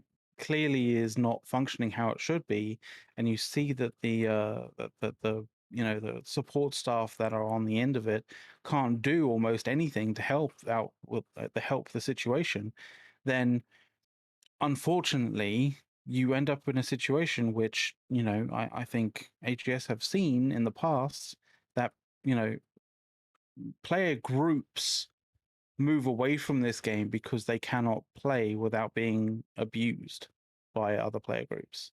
And so it's kind of like, you end up in a situation where the only people who are left are the people who are horrendous abusers. Yes. And that's not who you want to that's not who you want to embrace, as a community for your game. It is the horrendous abusers. Mhm. But if you if you fail at putting at iterating on a system that is basically perpetrating abusers, abusing that system to basically clear out large groups of players out of your game, then that is a serious issue, and you need to resolve it. And yeah, it may not be fancy kind of pretty kind of things that you can point to at the game and go like, oh, isn't that great content, isn't that amazing stuff that we've added to the game. But it is stuff that is critical to allowing like larger groups of players to enjoy the game and not get trolled out of the game. And that is, I can't stress how important that is. Like when you're talking about an MMO, you have to create you have to create an environment where those players aren't getting trolled out of the game, um, by the mechanics of the game. You know, sure, yeah, And yeah, fair enough. If players control each other's, like other players, fair enough. But if they're using mechanics against each other, in a very egregious and very abusive way, you need to change the system.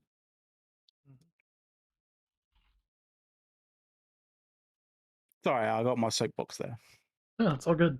Like, the thing is, these systems need to be changed. I do want to state that it has nothing to do with mass reporting. Again, the number of reports you give against somebody has nothing to do with whether or not they get banned. So What they get so banned so for so is we've been somebody so on the we've been other told. end pushing the button, going, I've seen enough, I'm banning them. The problem is the training of that individual and the Yeah. policies for that individual to hit that barrier of this is worth a ban. Um, But it also, as you kind of mentioned earlier on, right? It is, you know, not having any kind of any sort of middle road steps, no sort of like sort of uh, how you'd say, sort of like softer steps than just a temporary ban. Like, sorry, we're moving straight to you cannot play this game for an extended period of time. mhm. Rather than, as you said, like previously, if they're mouthing off in voice, proximity voice, or if they're mouthing off like in text global chat, right? Mute the guy, you know, Yeah, global mute, just prevent them from using you in-game know, comms. Like, They can ping. classic They can ping all they want, as long as people are in the a group. classic goon thing, like, oh, you're being toxic in chat. You now have a 30-day read only ban, like, and that means essentially that there was very much a forum based kind of thing where, like, if you're being toxic in the forums, you got a 30-day read only ban, which means that you could read the forums, you could enjoy the culture of the forums, but you couldn't interact with it. So in that same way, yeah, I think the first the first sort of moderation that someone experiences shouldn't be a temporary ban, you cannot play this game for extended periods of time.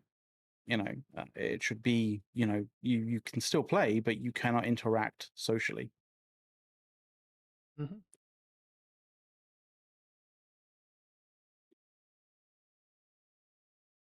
I mean that's just that just makes sense. Absolutely. Um, But Suni,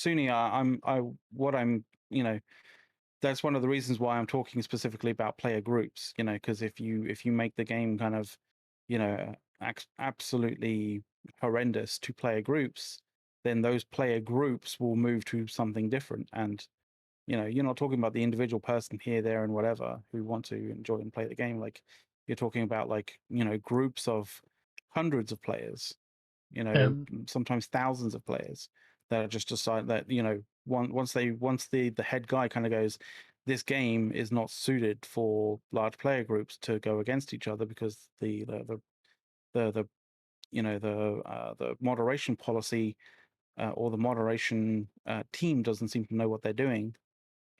They just move over. They just move on. and now keeping in mind that they have an entire team of people whose responsibility is moderation.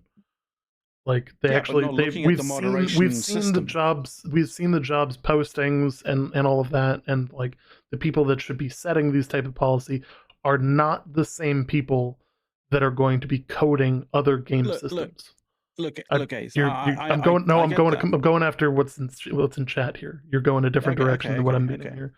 okay. So like you can make moves and make changes to the moderation policy that will make this a lot nicer of a situation for everybody, and a lot more open and like honest of a situation. Like when you contact support to say, why did I get banned?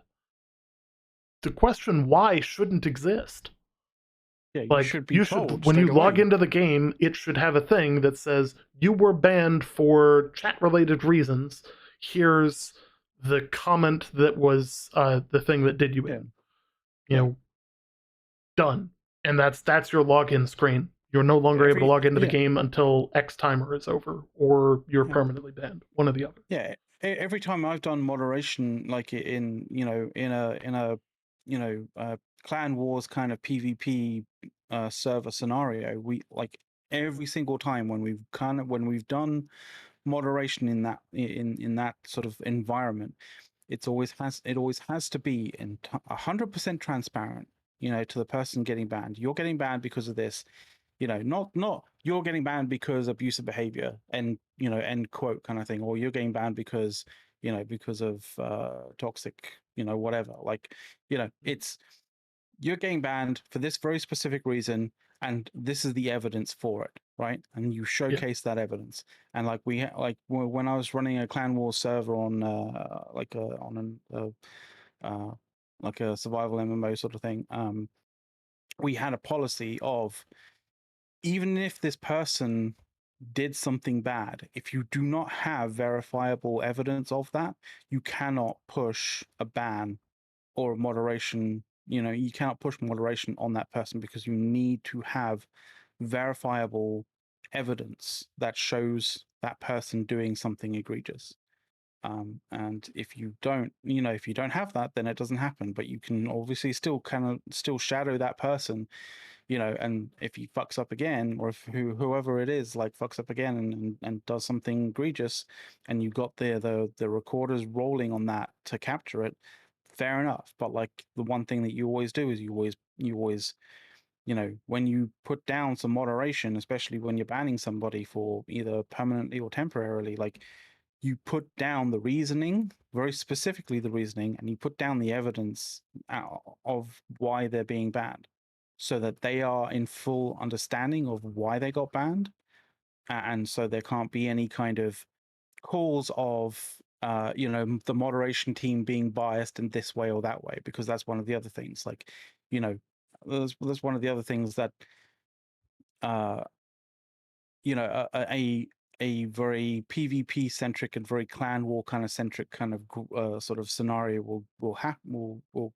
create is a sense that like one group is being persecuted, outside of the norm because they feel that the moderation team is somewhat biased in whatever way, shape, or form. And you do not want that to happen, because that is toxic. That is verifiable a way for an entire server and an entire game to die. Mhm. I know this from experience, Yes. by the way. It's like the definition of EVE Online. Yeah. Yeah. Uh, so it's it's definitely a system that needs more transparency. It needs more clarity. It needs better processes. The other part of this is that people need to remember that they haven't been doing this for very long. Like, this is a No. young company that did not have this set up until very recently before launch. Like, that's an important thing to note. So like I a lot of these policies are probably less than a year and a half old. I do want to say though that they could have always, talked to people in the industry and in gaming in general as to how they go about, like, moderation policies. But the other kind of Yeah. thing that I'd like to say as well is, you know, to give them a bit of a head start.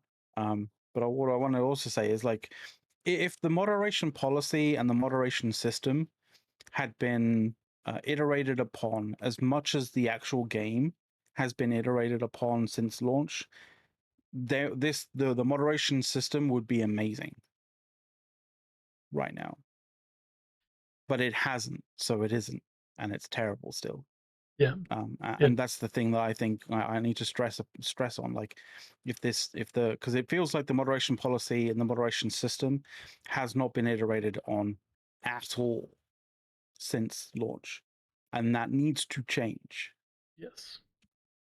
Needs to I don't change. know It who's needs, I don't know who's responsible for it. I don't think there's even anybody responsible for it, because if there was, then things might be happening because someone might have yelled at somebody. But like, it feels like there isn't anybody responsible for it.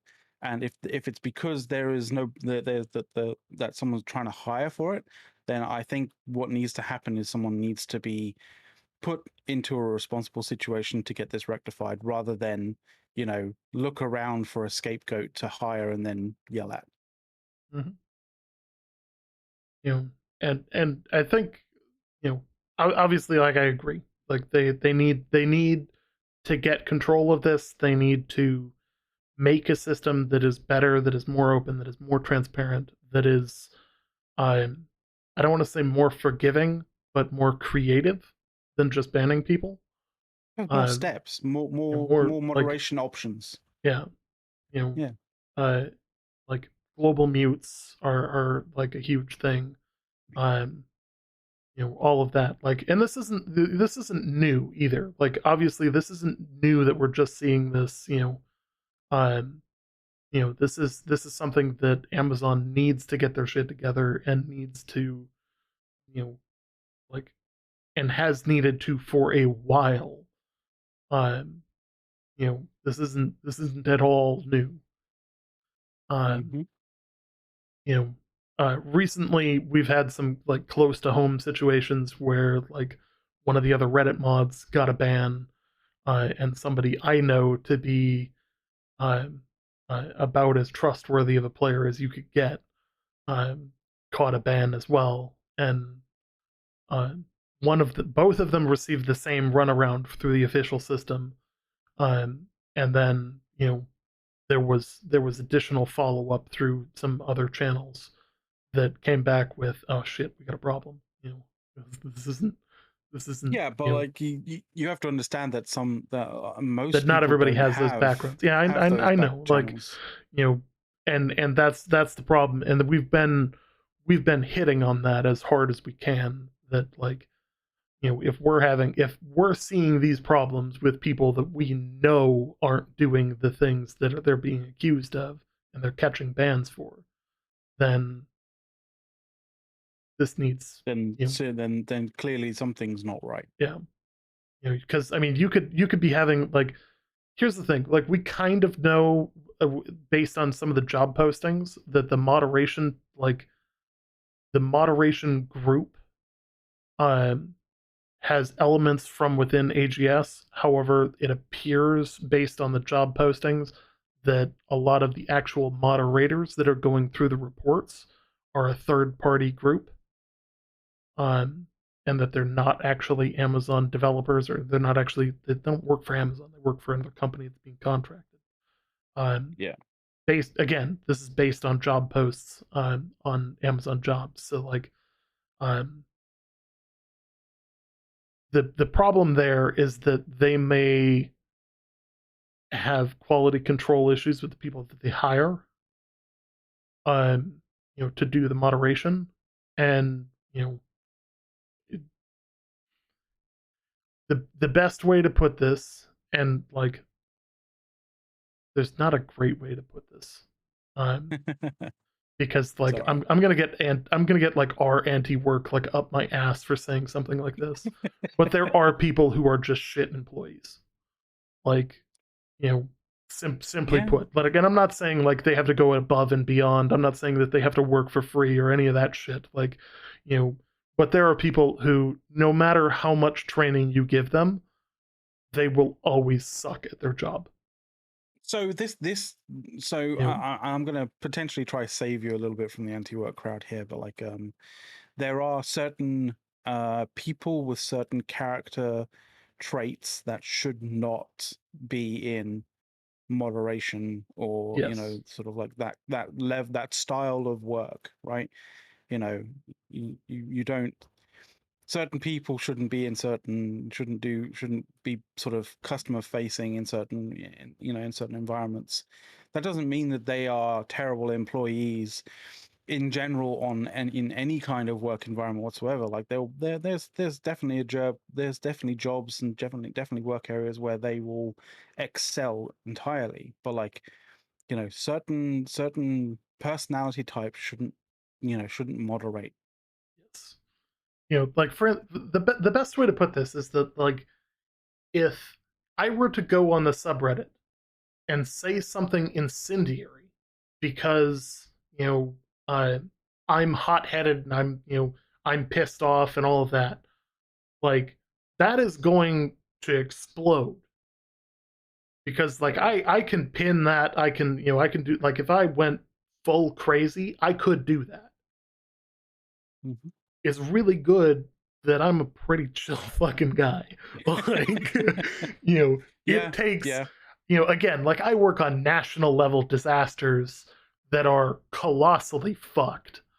You know, so, like, my tolerance for, dealing with the public, where I've had to be in public press conferences and all of that, where people are fucking furious with me, not just because of me, but because of everything I stand for. Um, and that, there's never enough that I could give them. Being a person who can handle that and still keep a cool, calm, collective, like, oh hey, like, it is what it is, like, you know, uh, like, that's what you're looking for in a good moderator. The problem is, you need to find all of that, and you have to hit a certain dollar per hour mark, because businesses want to make money. And I know that that sounds bad, but it is what it is. Like, that's how the world works, is money. You know? So, and unfortunately, those skills are often not valued as much as they should be. Um, Now, these aren't like super like public facing.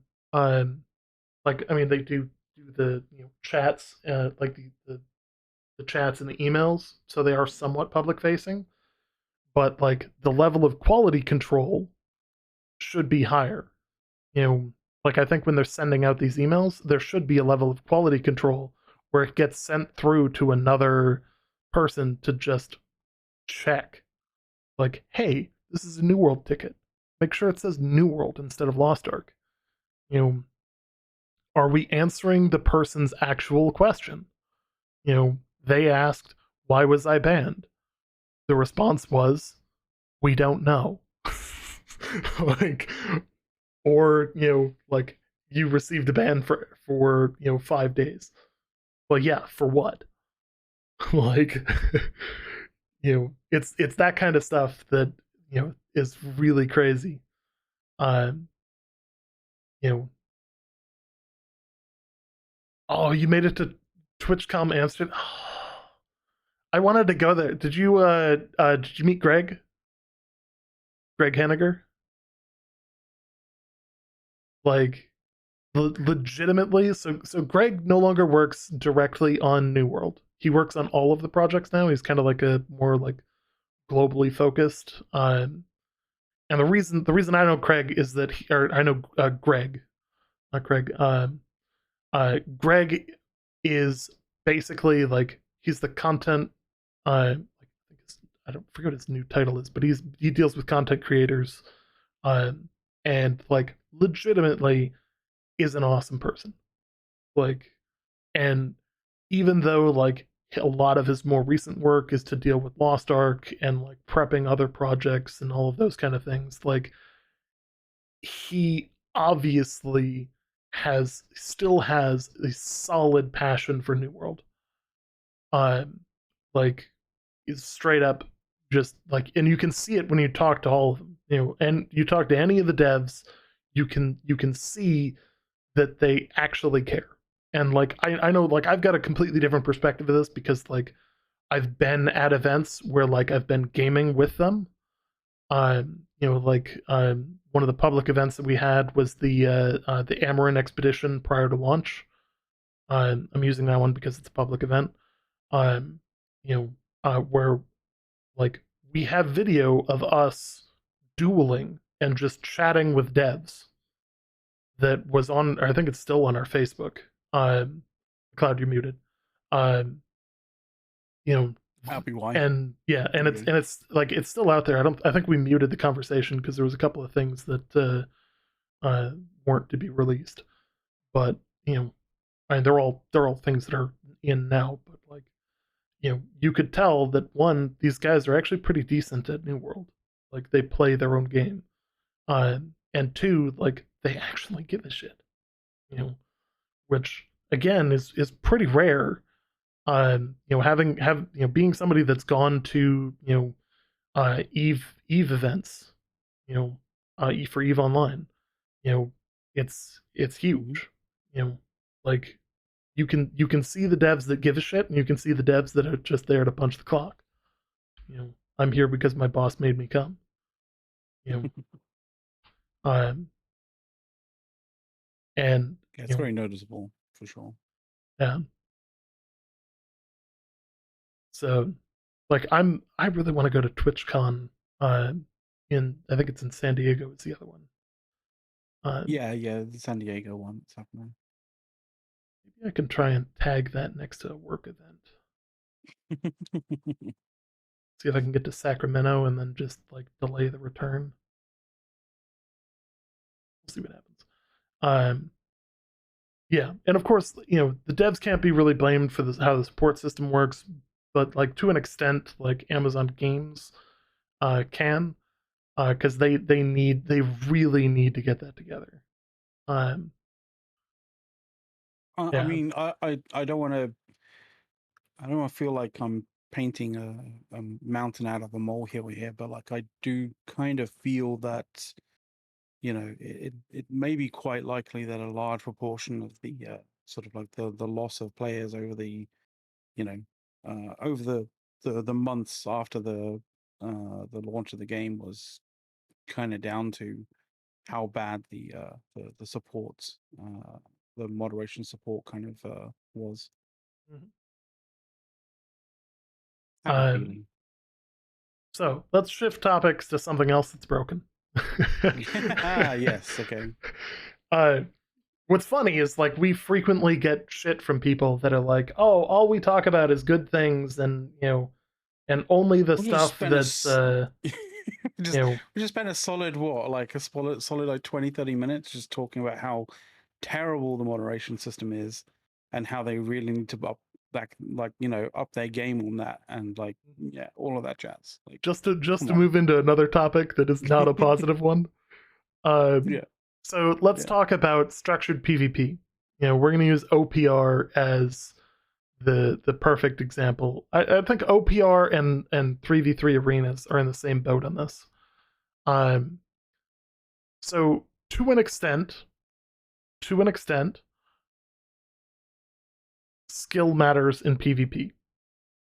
Yes, yeah. Like Skill should matter. obviously, like understanding when to use your dodge, when to use your rolls, when to use your X, Y, and When to Z, swap what gear to when to swap your wear, weapons. when to swap your weapons, what to use as your skills, and all of that is all important.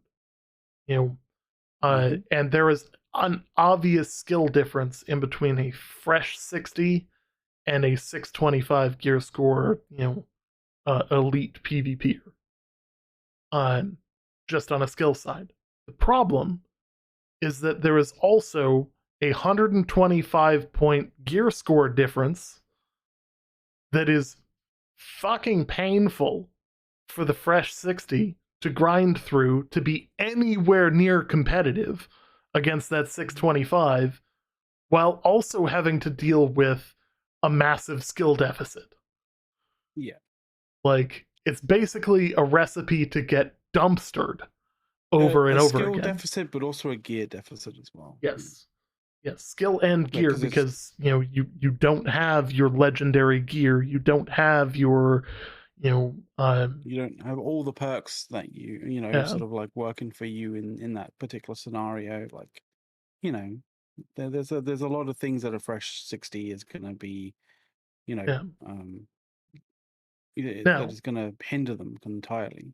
when Yes, okay. I say this, I think that there are two game modes that PvP should not be equalized in. 50v50 wars that are for territory. When they release casual wars, it should be not just instanced, but also like it should be equalized, Yeah. just to kind of have fun with it, because it's not for a territory; it's for fun, and open world PvP. Those two instances, it shouldn't be equalized. OPR and 3v3s should be equalized at 625 gear score for everyone. You're still going to have a deficit on perks. You're still going to have, a skill deficit between the people who have really practiced. And trust me, there is, as with every game, like if you have ever seen a professional first person shooter against your Just average those 12-year casual. old, Yeah. like, you know, like So it's back when just I was competitive, I'll use this story. Back when I was competitively playing, like I used to play on a semi-pro team. We were sponsored. Um, I played a round of Halo, the original Halo, Blood Gold Canyon, with two of my cousins, 2v1. They lived for an average of 15 seconds each life.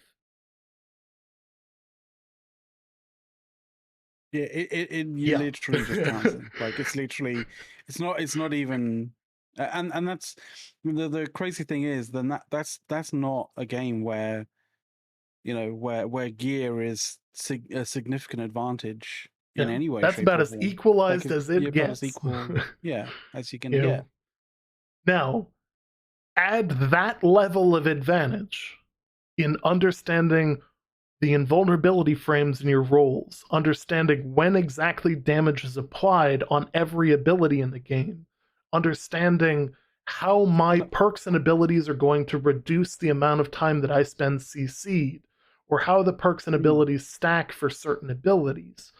You know, all of that. understanding the difference between the hit scan capabilities of a musket versus a bow, or whether you're if you're firing off that that fucking fireball, like what kind of arc that's going to have, and what kind of sort of travel Mhm. time that has.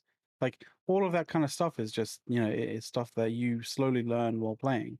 Yep. And when you're going between a level 60 and a 625, um like fresh level 60 versus a 625 gear score like player, like the skill, the knowledge difference and the skill difference, it is going to be much larger. Yes. And I think that again, it should always come down to your skill with understanding the game should be what wins you the fight, not your gear Yeah. to an extent. Like, obviously a fresh 60 is going to have whatever gear they can afford. Uh, and it's not going to be ideal. It's not going to have all the right perks, but at least they're playing from a perspective that is closer to the amount of damage that you can apply to them. Because Yeah. let's say you've got two people facing off, musket v musket. I'm going to shoot you, you shoot me. I shoot you for 4,000 damage. You shoot Yeah. me for 1.5 thousand.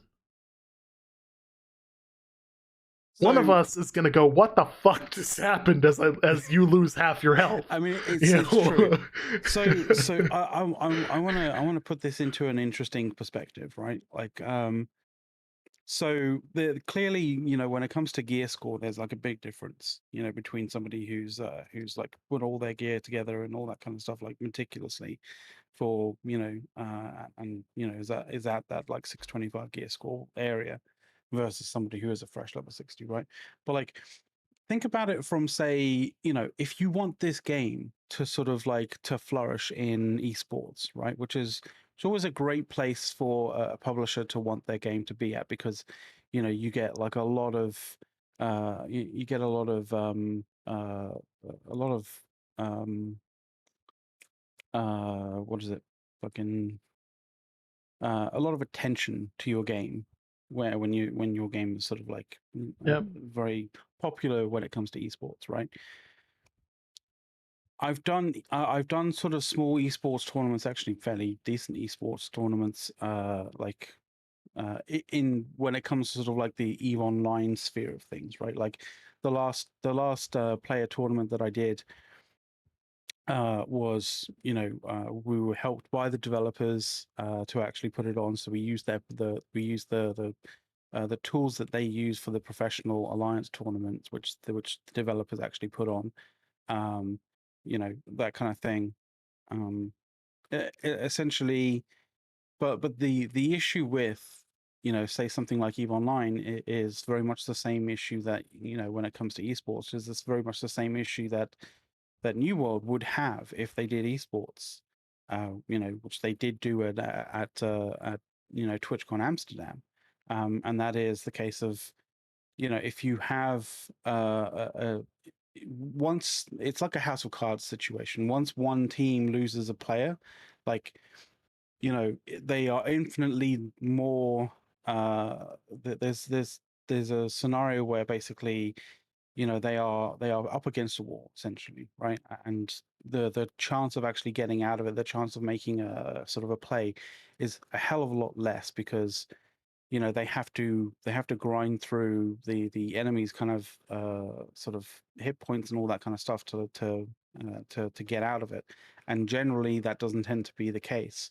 So you have a situation where once a few kind of cards start to fall on one side, you kind of know what's going to happen with the rest of the round, the rest of the sort of like the rest of the game, right? If you Yes. have a situation and moving this back to New World, if you have a situation where you fire off your weapon at somebody, and it clinks off the tiniest little sliver of armor, and they fire off their weapon, and half your health goes. Like the scenario and the situation of being able to pull out a a blinding kind of moment in in that game is basically impossible for you, because you have to do so much more work that it is basically impossible for you to do that and create some kind of like clutch moment, right? And the and I will put it to everybody who listens to this, everybody who's watching this, that the greatest moments in esports history, regardless of game, is those clutch moments. It's those moments where you go from where a team goes from, like 5-2 to 2-1, or when you're down to the last guy, but the last guy is like Shroud, right? And he just goes and he pulls out something and just like murders 4 or 5 dudes and like takes the game, Yeah. because like that's the skill of that. The skill is represented in the game. It isn't masked and downplayed by the game. Yes. You want So to represent players who you want to showcase and really exemplify the skill of a player, rather than just their work in grinding. yes. That's kind of what I'm sorry if I fumbled through that quite badly, but like I hope you get the idea, the get the picture. Yes. So I think that like the way that New World works, there will always be a gear advantage in terms of showing up to the fight with gear that has the right perks on it. Like Yeah. that Yeah. is always going to be an advantage. The Yeah. difference Yeah. is that if we're both wearing the same shirt and we're both light armor, we're both, all of that, you're Mm-hmm. 625 versus my my 510. 510. Like let's say I'm a fresh 60 in this situation. Your 625 is going to mitigate a hell of a lot more damage because it has higher resistances. It has, just overall better stats. Not including the perks. Yeah. Like, we can ignore the perks altogether for this. It has better overall stats than anything that 510 level, fresh level 60 can possibly put on. And Yeah. that's the unfairness that I would seek to fix first. Yeah. There's Yeah. always going to be a situation where the person that they're going against is an elite PvPer who is ground for bisque gear, who cannot be beat because their skill level is so high. What I'm saying is we need to change the bottom of where things meet to have skill and the perks will be a little bit of a like, again, that's an area that, like, I think we're just going to have to concede as just an area that's not going to be balanced. Yeah. But if you can bump the gear score of all equipment to 625 for the duration of OPR and 3v3s, Yeah. then uh, That would then I help so think it would much. be That would so help so much much. more of a quality experience. Like, Yeah. let's put this into another perspective, because I do a lot of building in OPR. Like, I'm the house mouse. I go around, I chop trees, I knock stuff over. Like, my whole goal is to just build our base, get enough resources, move to mid, build mid. That's my Yeah. thing. Now, my experience as a fresh level 60 doing that was a hell of a lot different than doing that with 625 gear score. Like, just going around and killing the NPCs in Outpost Rush was a very different experience because you don't deal anywhere near the same amount of damage. And that's not even against another player, that's against an NPC. Yeah. So you doing the same thing, you can dumpster that NPC. Like I play with a blunderbuss, so I can boom, boom, boom, and it's gone. You know, it never has a Mm. chance to actually fight me. And of course, I've gotten a lot better as well at dodging, so I can take, like, as a fresh level 60, you are going to die to Doug and Ugg. Guaranteed. Like, Yeah, unless you have yeah, I mastered can the see art that. of the roll. And Yeah. even then, it's going to take you a fuck long time to kill him if you are solo. As a Hmm. 625 gear score player, I can solo him with no issues in about 30 seconds. You know, Yeah, that no is problems a whatsoever. colossally different experience for something that isn't even PvP. Yeah. Like that is a different experience in Outpost Rush that could be balanced just by make everybody's gear score 625 across the board for the duration of OPR and 3v3s. And then from there, perks and skill will win out the battle. And I think that that would make it a substantially more accessible game mode and a substantially more fun game mode.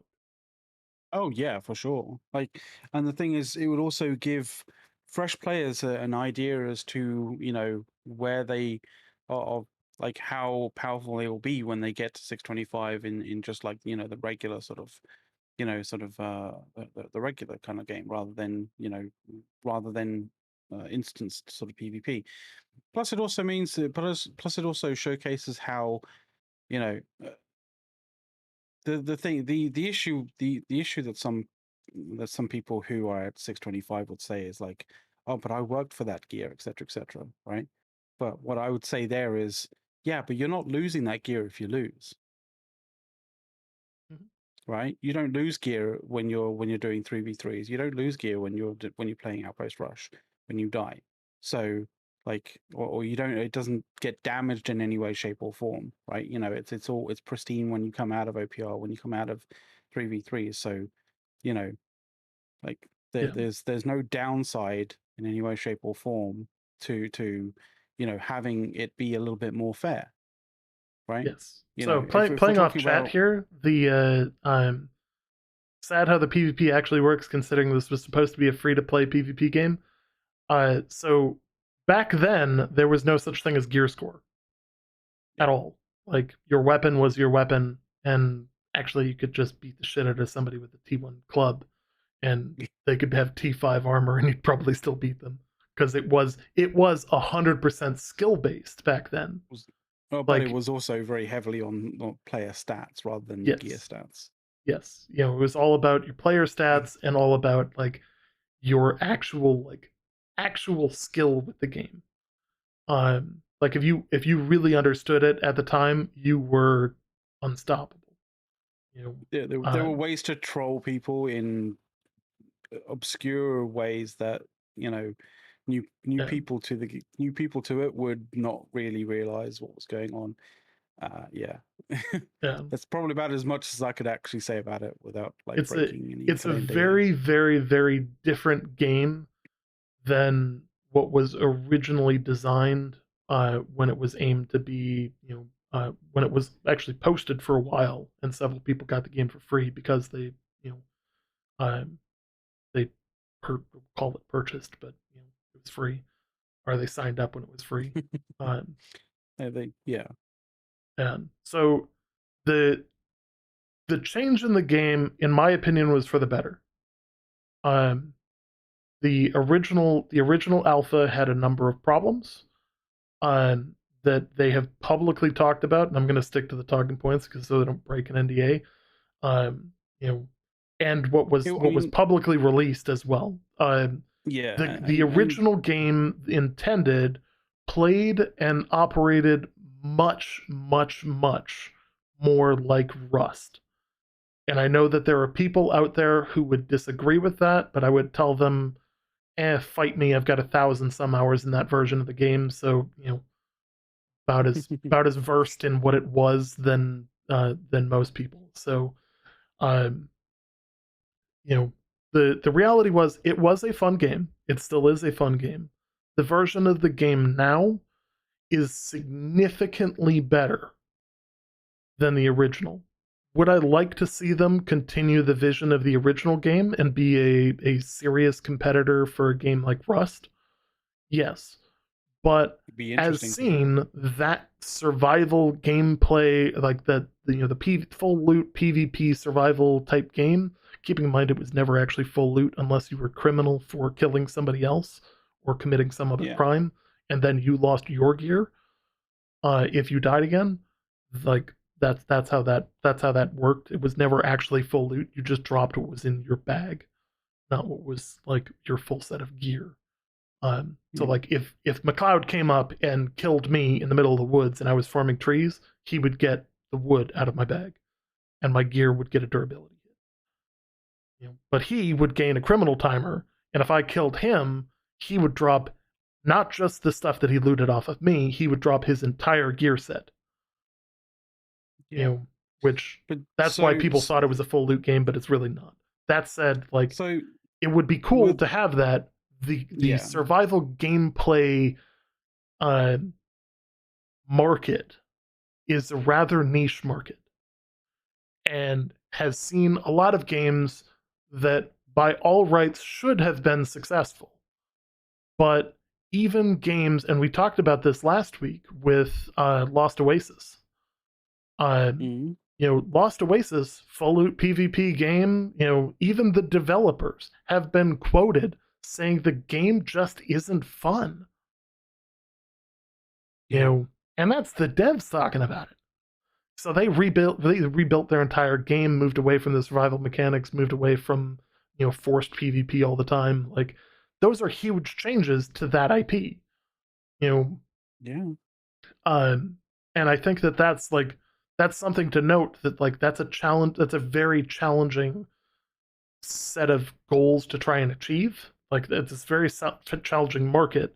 The fact that a game like Rust has existed for as long as it has, keeping in mind that it's also had I think like It's $5 it's million also dollars worth of returns it's because of also certain things.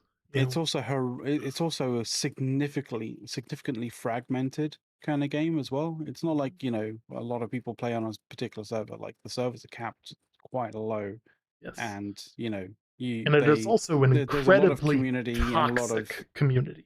well, yes, it is true. It can be fairly Like I toxic for thought, sure. the old But what Modern I'm saying Warfare is, lobbies were bad and on yeah, Xbox yeah. Live, but holy shit. Like Yeah. It can get pretty damn bad, to be honest.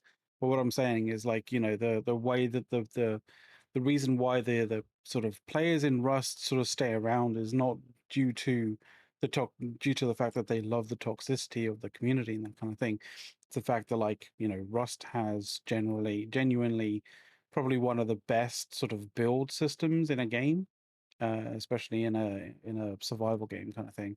Um, that you can do so many different things with. But the other thing that it has is like the developers have given the community so many different tools to create their own servers. They can create their own servers. They can change so many different aspects of the server. So you have custom servers that can do all sorts of different things. Like you can play gun game in Rust. Like the classic fucking gun game from Counter Strike. You can play gun game in Rust. Like that's the level of like customization that you can get into Rust. Like there's I mean that's just one example. There are many different examples of various different things. Like you have build servers and that stuff, like where you can actually practice building like huge bases and all that kind of random jazz. But like what I'm saying is the reason why Rust is still popular today is not down to the core gameplay being,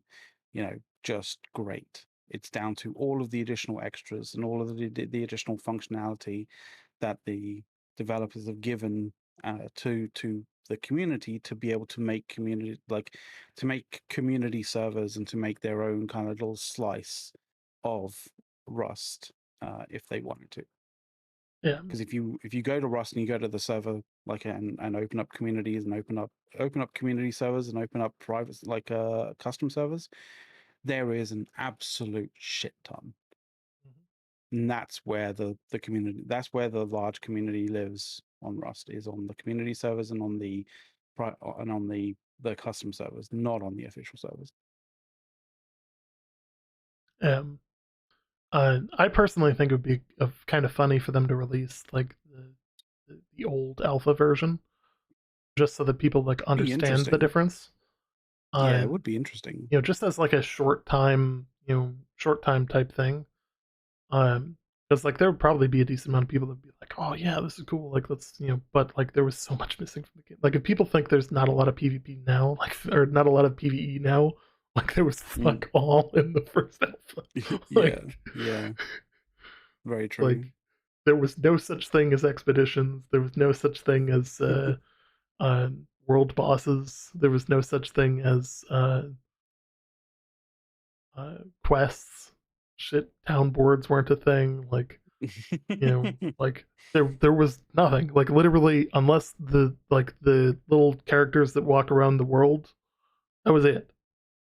Yeah, there Like was there was no other interesting PvE. moments that you could get into, but like Yeah, you could build some stuff, like you build bases, like custom bespoke ways of building yeah, bases. But other than that, but yeah. even that had like its drawbacks, obviously, in a variety of different ways that we can't really get into because of NDA. But yeah, Mhm. Um, ah, so let's change news to some good stuff. okay, Because okay. we've seen a lot of returning players, we've also seen a lot of decent posts about about people basically saying, "Hey, like the game has seriously improved." And the changes to Nice. remove things like tuning orbs and and stuff like that are are really good. Showing the gear leveling, actually understanding what your high watermark was. Like some people left prior to that and are coming back and going, "Oh my god, this is so nice to be able to actually see where you are instead of having to track it on an Excel sheet." You know, Yeah. uh, as little as uninteresting as the town board missions are, even those didn't exist. That's basically what I was getting at. Is that like that like imagine that as not the game not even having those. Like it was subsistent on yeah. So I can't say much more than that without violating an NDA. So yeah, having so thing other things that they mentioned, one of the biggest fears when the game came out was that hey, this game was uh you know uh Mm. so I'm trying to find an option for I don't actually have a one camera version of the show anymore. Don't worry about it. It's all good. I have to worry about it. Um, so there's stuff stuff like the town storage being shared, the showing the gear leveling, removing the tuning orbs. You can play music now, which is just kind of fun. You know, those kind of things are all really cool things to have, and Hmm. really interesting ways uh, of changing things. You know, or of kind of like changing the game, uh, and all for the better. A lot of the quality of life improvements are out there as well. That like it's just a nicer overall experience that just doesn't feel Yeah. crappy. You know, I think when the I think from just a usability standpoint, where uh, when we got our town storage being shared and like you can move stuff around from towns of storages without having to physically go to those towns, like I think in terms of usability, in terms of quality of life, that was a massive one. oh yeah, that was definitely a pretty big one. It was massive. Strange. It's strange that such an innocuous kind of like change would feel so massive in terms of usability. Yeah. Um, um, So like it's really nice to be able to see those kind of things where you know uh, there is there are good reasons to come back. There are good reasons to play the game. It is getting better. It's probably in the best state that it's been since launch. There are obviously, as we've harped on for the last hour, there are things that need to be fixed. As always, Mm. I think in any Yeah. MMO, really any game, there are always things that need to be fixed. Um, you know, it's just a matter of them getting the time to do it at this point. Hmm. Um, but yeah, so with that, like that's going to kind of close out the New World section. We are going to stay in the New World section of Twitch because I know a lot of you guys are here for the drops, which are currently running. You can check the progress in the top right corner if you click your little thing. I think the improvements to the trading post are really good, like the new filters. Yeah. Like I think Yeah. that's a huge step in the right direction. People Uh, freaked out about that when it actually came on the PTR. yeah. Well, it was a surprise. They didn't put in the notes. Like, No, I know, I know. Like it's people just were just kind of a like, wait, one of surprise. these? Yeah. Yeah. I think that the trading post still needs some improvement. I think that being able to filter by just about every category needs to happen. Specifically on the selling side, being able to rapidly identify like the current sell price of everything in your inventory would be kind of nice so that you can Yeah. identify if there's like sell orders for something that you have that's worth a decent amount. Yeah. Just Um, a bit.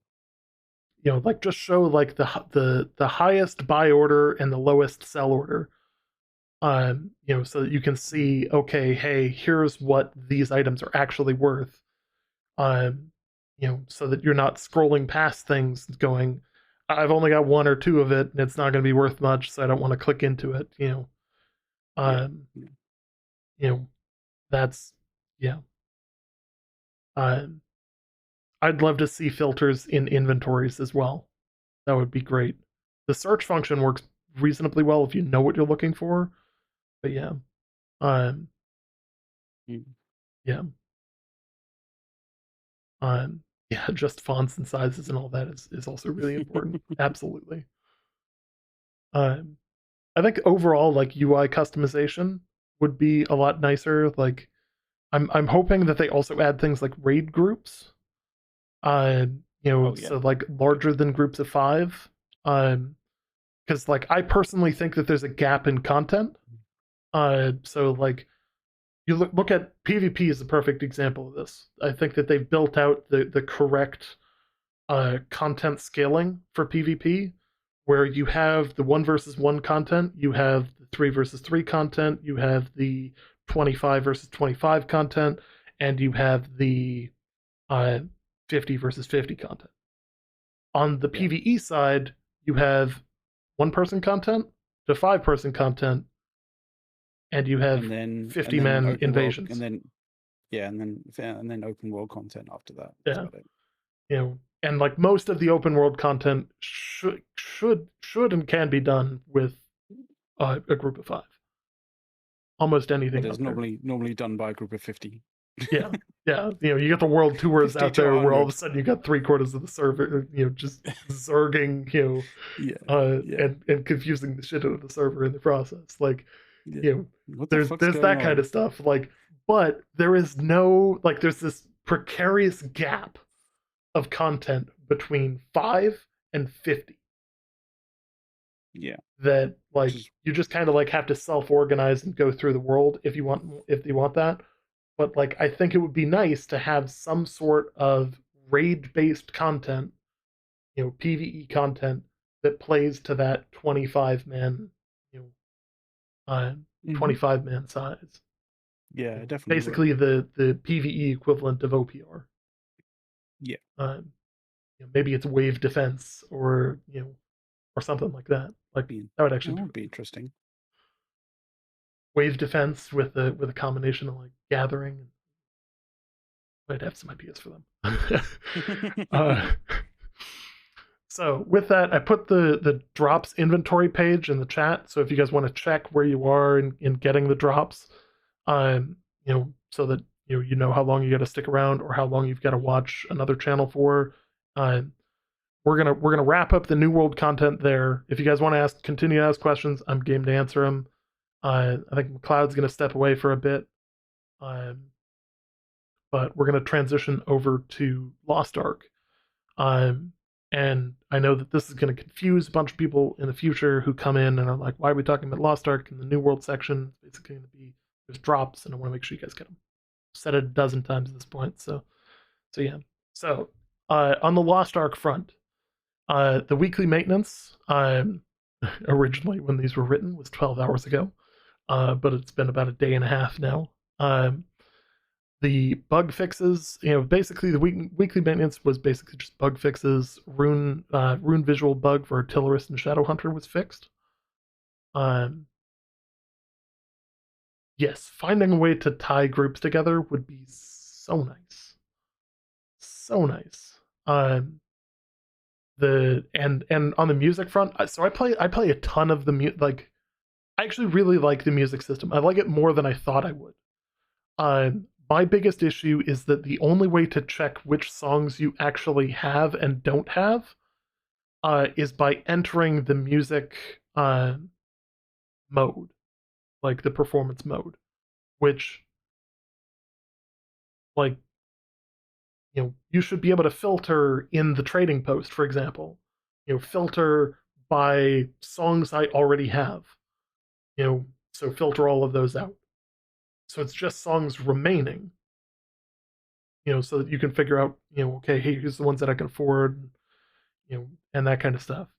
Yeah, I've got a Discord server that's just me that I post like screenshots so that I don't have to write it down, but like it's basically the same thing. And it's the same thing with like expertise bumps. Like understanding what gear you currently have on, you can see all of that, but there is no centralized location to actually see all of your different pieces of gear and what score they have. It's nowhere. There's no actual list. So unless you have the gear on, you can't see, like I run Blunderbuss Great Axe. So I can see my armor set with the shield and the trinkets, and I can only see those two weapons. I can't anywhere else in the game. I can't see all of the other weapons, which there are tons of them, and trying to figure out like which weapons I need to be putting my gypsum towards as I get less and less that need to hit 600 is actually kind of a pain in the ass. Like being totally honest, like that is a system that I would totally go to change. Um, I think that's another like huge area for improvement. Um, yeah, the running back and forth, and then of course like you forget like was it part 2 or part 3 if you're trying to do it by memory. I know it's mandolin and it's I had 1 and 3. Was it 2 that I was missing or was it 3 that I was missing? And then you're like, oh fuck, I gotta run away to get to a point where I can actually open it up and then run back, and it's like that. It should be easier than that. But for version 1 for the release, I think, hey, that's it is what it is. For continued enhancement, there needs to be some more like stat pages built out. Uh, and I definitely advocate for that. Like, and anything that gets more information in the players in the hands of the players. Um, I'd also like hovering over a piece of gear. Should tell you a lot more about all of your stats. So if I put on this piece of gear, what is being added by this piece of gear? Uh, like that kind of information should be a lot more accessible because there's a lot of stuff that if you don't know how it works, is like super nuanced and like somebody's got to tell you that it's a thing. Otherwise, it's just not like you're not going to understand it. Yeah. Cooking and furniture recipes is another one. Like having to run to the station to find out what you don't have. Like, you know, no, just let me filter by recipes that, especially if you're just looking for the recipes. Like, I know I need, X, Y, and Z recipes, but I can never remember that full list of, of recipes by the time I go to, by the time I actually make it to the shop. Um, yeah.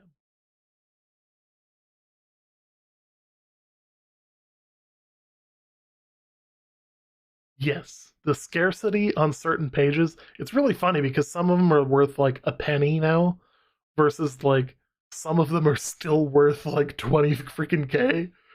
Um, like I spent probably a comical amount of money like in-game cash uh on pages like just so that I could play certain songs and have ones that other people didn't.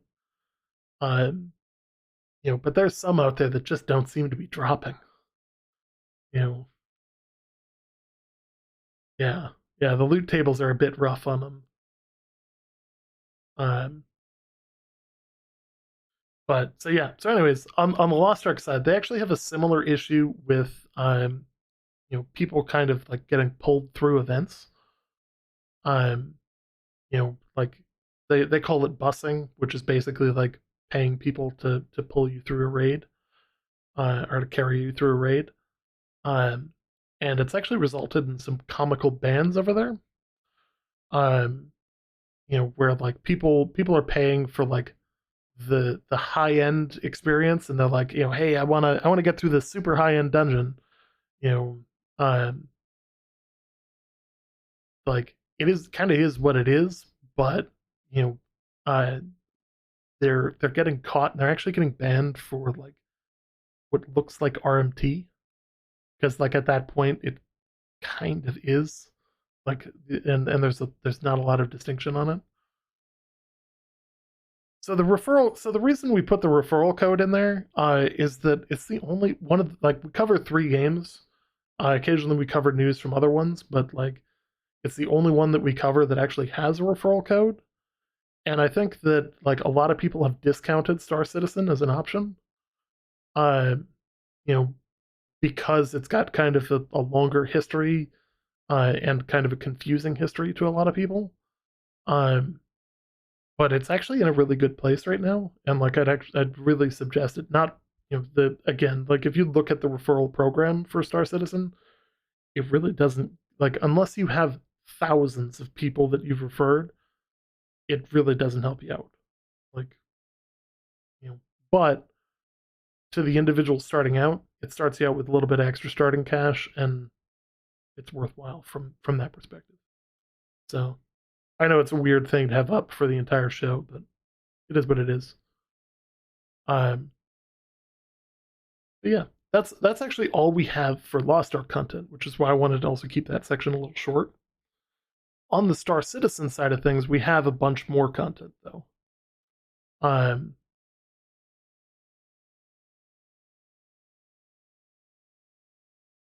just want to make sure. Um, eventually, we are going to start covering Ashes of Creation. Um, the reason that we're not, and this is going to sound counterintuitive because we cover Star Citizen, is that one, we don't currently play Ashes of Creation, uh, and I have a strong feeling that it's still got several years of development left, at least 2. Like based on the last release, and the fact that they recently announced that they're moving over to Unreal 5, which is going to be another long process for them to make that transition, then continue development on other areas. Um, it's not that I don't think like it, I think it's going to be a good game, but like when we cover like when we cover a game, I want to be able to speak from a level of experience that I'm comfortable with the mechanics. I'm comfortable with the understanding and I'm comfortable with the direction of the studio, and kind of understanding those three things, and speaking from like from a perspective of somebody that hopefully is able to provide information that isn't false. Like, I know there's a ton of content creators out there that's an issue for, where like they will cover content or they will cover new things, or they'll cover a new game, but they don't know anything about it, and they're really only there just to like quick grab some views and um you know yeah um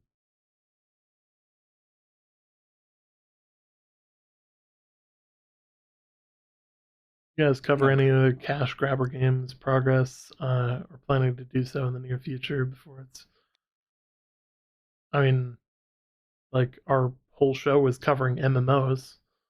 If we Yeah. wanted to cover the ultimate cash grabber game, I'd have we'd be covering Eve Online. you know We had a request to actually, and it's funny that you use the term grabber, but we had a long time ago. You remember this? I see you grinning about it, but about the random like grabby game. Like I can't remember what was it oh called. my It was like god, some. It Claw was like E. Chloe, where you have like it was essentially you played sort of like a pseudo It was augmented literally like a reality claw thing. machine. Yeah, yeah. Like you have a claw that goes down and grabs stuff, and then Yeah, but you'd have to pay money into to, or you'd purchase like the currency, and then you'd use that currency and that sort of thing, and you'd yeah. eventually get eventually win some kind of prize or something like that of that form. But Yeah. like we had a request to play one of those games for or cover one of those games for the for whatever reason, but we were like, this really is not what we were into at And all. actually, they were going to pay us a decent amount of money to do that too. Yeah, yeah, yeah, Like it wasn't a small amount of money. Like it was one of those things where it was like this would have been just outside of the realm of like reasonable to cover, because like we cover MMOs, we cover like you know some RPG like Rust survival type games. Like especially if you watch the pre-show, we kind of like cover a little bit of everything. And it's all just based on our interests. You know, yeah, yeah. um, like I we're like we're never MMOs going to because I cover a like game that we're not actually interested in either playing or understanding to a level that uh, yeah my means something, or like is a yeah meaningful contribution to the space. Which is what I was saying about content creators, where it's like there's so many of them out there that only want to cover, for instance, I'll use Skull and Bones as an example of this. Uh, there are a ton of content creators that have plans for Skull and Bones launch.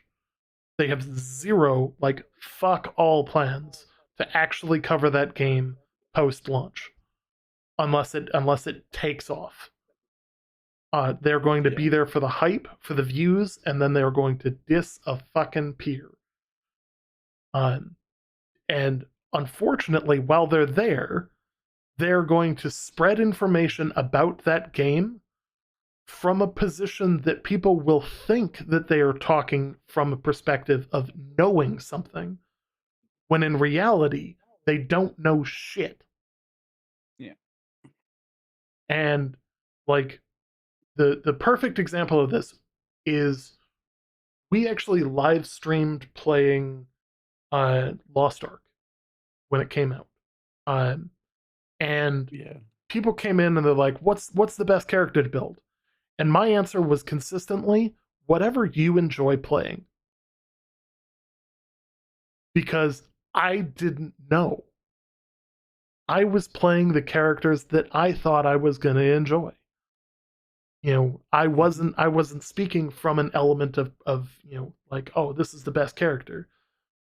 Now if you went to, I'm not going to use the name. I'm not going to use the. I almost got fucking hot taked right there. Not going to do it.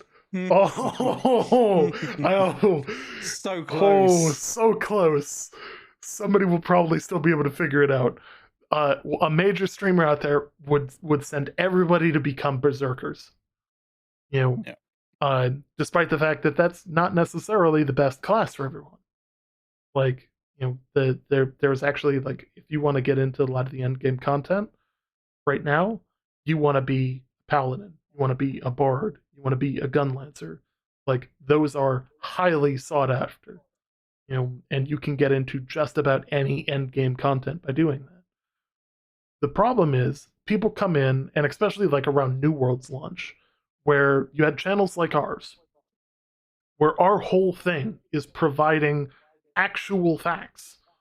Like, there's a lot of like what we hope going on, about like how we would change things to make it better. There's a lot of historical perspective because we've been in the New World community for 3.5, almost 4 years. Like, Yeah. we've done the time. I can tell you in depth. I can tell you the dates of press releases from Alpha 1. Like, that's the level of information that I have about this game. Now, when it comes to high-end PvP, I don't speak from the perspective of being an expert. I speak from the perspective of understanding the game's systems really well, and understanding the game's economy really well, and understanding, other aspects of the game really well. But when it comes to high-end PvP, I'm going to turf you over to somebody else. Like, Baggins is really good. Like, Yeah. somebody like him, I'm going to say, go check him out, find out what he says about this. You know, uh, because I don't want to provide anybody with information that is either wrong or misleads them in a direction that, you know, that does that. And that's also why, like, we don't cover, you know, like, it's one of the main reasons why we don't cover games that we don't play. And one of the Yeah. reasons why we cover Star Citizen is that both McLeod and I heavily play Star Citizen. Even though, as I stated, was the reason we don't cover Ashes of Creation, we'd like to play Ashes of Creation, but we're not interested in paying $400 for the buy-in for the next round of the alpha. Yeah. Like, Yeah, exactly. it's just not something I'm interested in throwing down. That's Uh, quite the paywall, you right? know, Now at the same time, when that price drops off, yeah, the comical Hmm. part there is that I have spent way more than $400 on Star Citizen. You know, but it's also a game that I actively play, and I honestly think is going to be a phenomenal MMO and is shaping up really well. Yeah, Uh, you know, it is. Does definitely seem like I have no idea what that heavenly play equals dual wielding vistas. I it. beats me. Like, Yeah. sure, maybe, Yes, I don't I would say know. yes on that one. Yes. uh, but yeah, I played Conan Exiles. I played a lot of Rust. I played a lot of the, I played Lost Oasis. I played, uh, there's a bunch of them that just kind of like died off, Daisy and stuff like that. Not that Daisy died off, but like there's literally ones that like stopped development altogether. That I have in Mhm. my Twitch that or have in my Steam account that, the last update to them was 2012. Um, but that like that's my perspective on like covering other games. Um, Yeah. we're not like, if we were chasing views and we were chasing, like if we were chasing to get big, we wouldn't be covering New World. We would be doing what every other YouTuber does and chasing, here's the new big shiny game. Um, Yeah.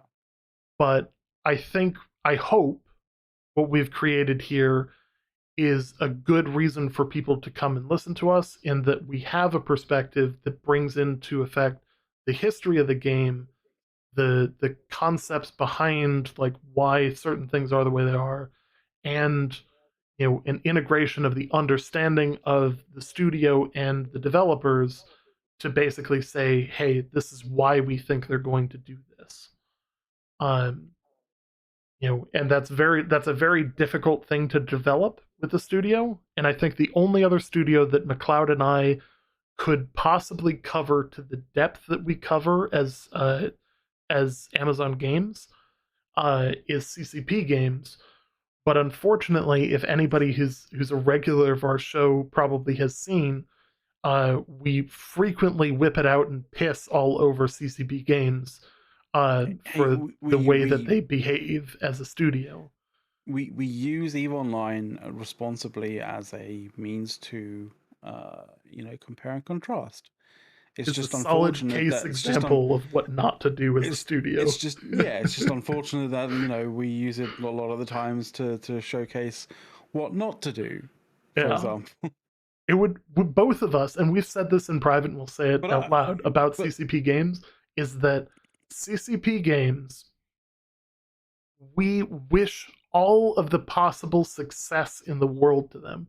We want EVE Online to be a game that draws in a massive audience. We want them to like get their shit together and be successful. seriously, yes. Like I've I would sunk love to so cover much positive news from them, but they I've are sunk so constantly much time.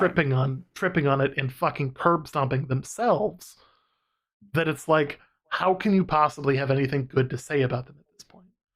You know, Yeah, I yeah, mean, I don't have much at the moment to say, like, good things to say about, like, the current administration, like, in CCP, the current sort of mid and high level management, like, the individual devs that are, in uh, at CCP are like really, really good. Like, there are some exemplary CCP devs out there for sure, but like, yeah, it's the thing is, the Eve Online is one of those game. What is one of those? Is a basically it's a game that I have sunk so much time, so much effort, and so much of my life into that I can't ignore it in any way, shape, or form. Like, and it is very unique in its own particular way. In the machinations of like huge player groups going against each other, and the amount of effort, the amount of like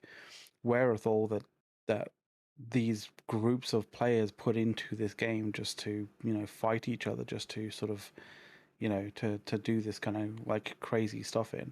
And I would love to see that replicated in different games out there, but I've yet to see a game that does it, as like that stays out of it, or doesn't try and basically go, oh well, this is bad, we have to artificially make sure that like players can't like congregate in this sort of level, or create organizations of this kind of scale, that kind of that sort of stuff, like in a sense Eve Online does, in sort of allow a lot of things to happen in their game, like inside of Eve Online, that a lot of developers wouldn't do in other IPs.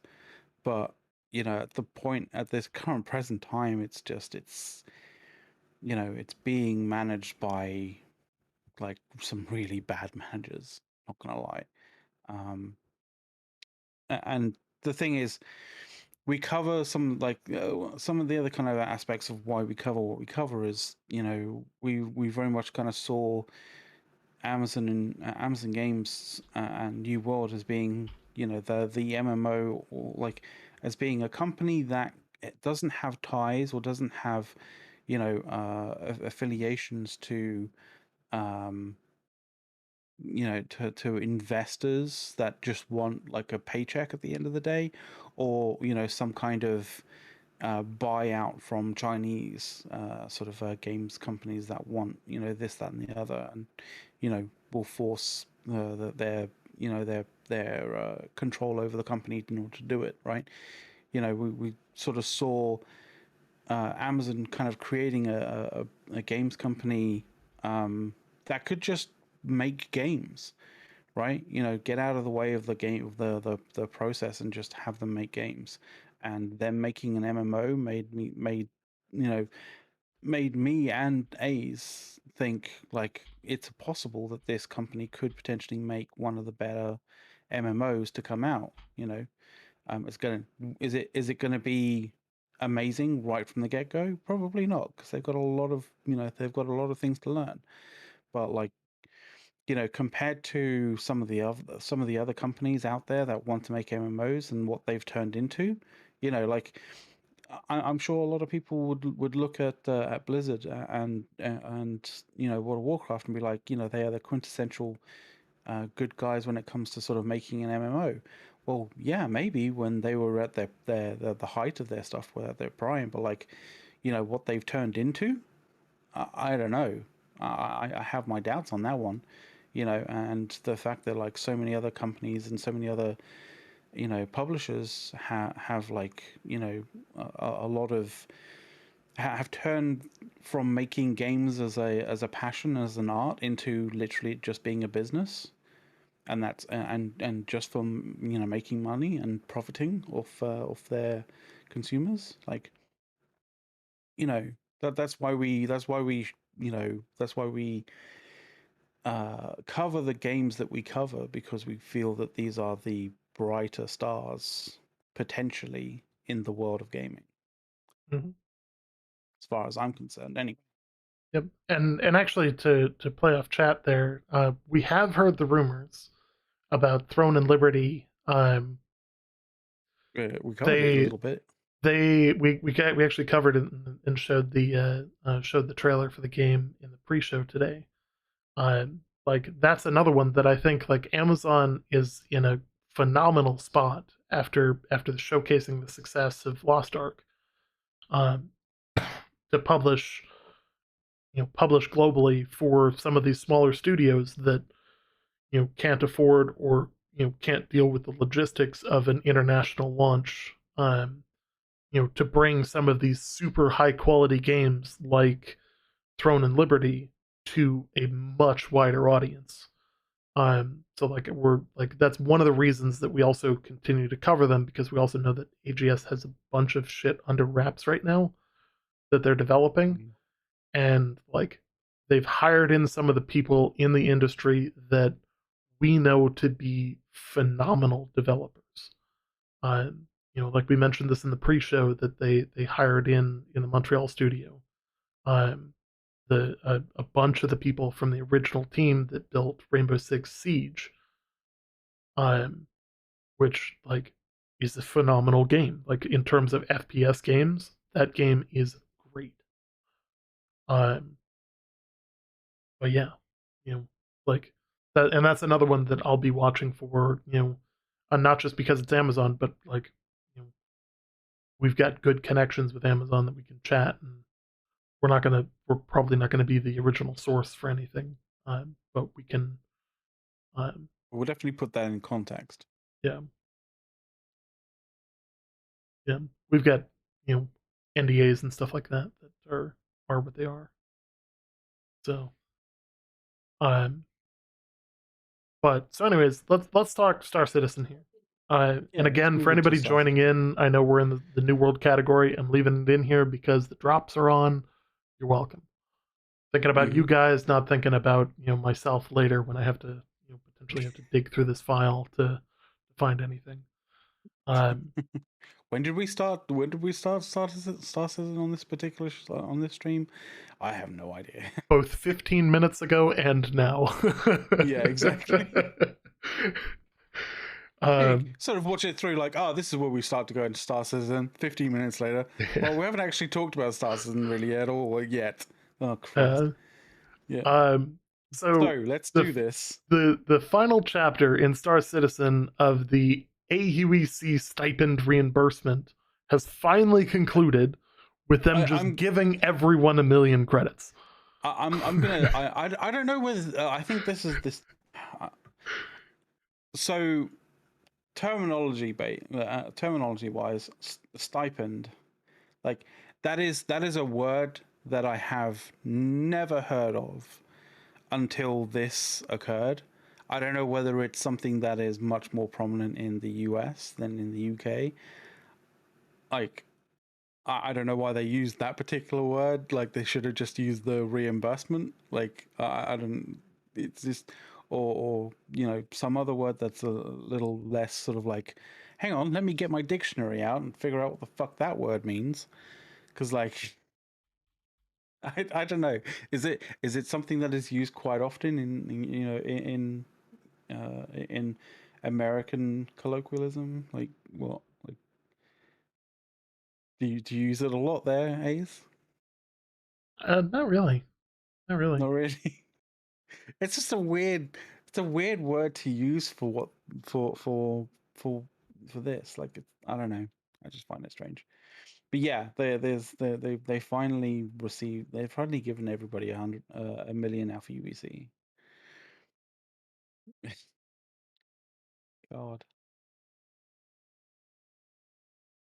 But it's so funny. It's such a showcase of like how trying to do something good ends up costing you, and ends up like being a negative because like at the end of the day, right? All they wanted to do was they wanted to you know they wanted to award some people who played the previous patch with some money, right? It was just like, thank you for, being a part of this previously and, putting in a good amount of time playing the game. Um, and it turned into such a ridiculous situation. But they found some bugs and they found some bugs in the systems that they were using for it and they fixed some of those, so that's good, right? Yes. Yes. That's good to see. Like, um, you know, it's always good to see that they're like at least trying new things. I think that they probably should have just left well enough alone and went, oh well, we're gonna wipe again soon anyways. Like, you Yeah. know, I think there's gonna be a wipe for 318, so like all of this controversy over this just isn't worth the time or effort. Um, but yeah. So some of the other things that came out recently include go karts, Yeah, which this was was an interesting. unexpected addition to the game. We knew I that racing was going to be added, but like this was yeah. kind of a surprise, like last second addition. S- Um, Strangely enough, people have been criticizing Star Citizen devs or the sort of uh, prioritization of this in some way, shape, or form, in the very much the same way that uh, they went after prioritization for doing bedsheet physics, right? And it's like, yeah, and in very much the same light, this is literally one developer doing this on their off time, putting something together that might be quite interesting, you know.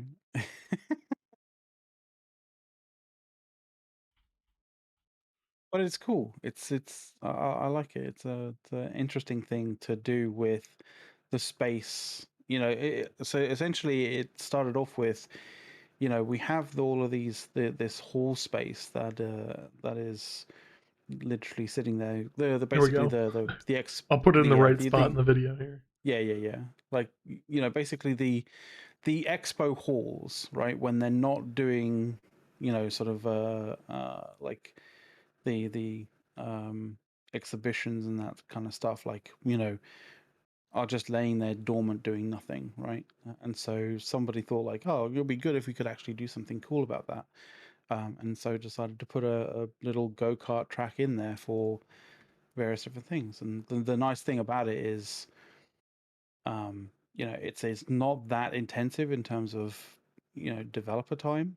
And it's quite fun. So, that efficiency is really, really good. Plus, it also helps with um, developers actually understanding some of the vehicle physics and tuning some of the vehicle physics to actually be a little bit better. So we are getting something meaningful out of this. rather than just an enjoyable time, driving go-karts around. And it's got cool things. It's got jumps and what have you. Like they tried to actually they tried to put a spiral loop kind of thing, but apparently the MPVs, I think it's the MPVs that they're using, um, don't go fast enough to actually go like do the loop, so they just crash. So they had to kind of take it out. Yeah. So like this is the kind of thing that I like seeing them at. I realized that I didn't fucking studio mode. Um There we sorry. I go. was trying to do some edits when McLeod had to step away for a minute, and you know, I I Forgot done about fucked it studio up. mode having to you You have to know, actually push the button yeah. to push it over. Yeah. Yep. So like it's actually kind of a cool addition to the map. Like, it's a decent track, you know, and it could be some like relatively simple fun. Um you know, like it's kind of ridiculous, but it's kind of cool in the same way. Like, again, it's something small. It's something that they really didn't. All of the assets, they say this in the video, all of the assets used were stuff that they already had anyways, and it really didn't take a lot of time to put in. So, like, Yeah. for anybody out there who's like, "Oh, it's yet another feature creep," it's like one guy No. worked on it, or like a couple people worked on it for not very long at all. Um, He may have roped in an art guy for yeah. a little bit. But Um, yeah. so that said, the ship showdown is now underway, which So is the so community run event that is often trolled by people who vote for ships based on what is the worst. And then you end up with ships like the Argo Cargo that has no conceivable usage whatsoever anywhere for any reason, because it doesn't have a quantum drive. It can hold a couple of people, but you can't go anywhere. hey, where when you're trying to sort of like move stuff about, um and load up your big fucking cargo container ship, you're going to be looking at the Argo Cargo in a completely different light and going, oh, thank God we have that Argo Cargo. Yeah. Um, yeah. In fancy new, and understanding which one is your Argo Cargo versus everyone else's, like Yep. The considering it thirty has dollar Argo Cargo a new versus the skin. $600 Carrack. That's the expedition class ship that can fly super long distances and all that. Like, but no, let's give it to the one seater cargo vessel that can't do dick. you know. I mean, clearly the that move to extract salt has been very productive because it's still extracting salt to this day.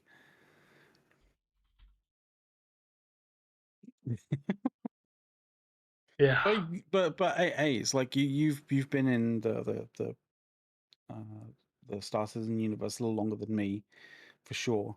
Um, what is this event all about? Like, So why is this event a thing? Why is this event an event? Like, and what the so fuck is the purpose for it? really, this event is just getting people excited about the different ships. Like, people have passions for ships, and it's It's a really kind of a cool opportunity to just have a competition go March Madness style on ship versus ship in each round, and really identify what the community actually really likes. I Uh, mean, I'm not gonna lie. Like, Star Citizen is a space game.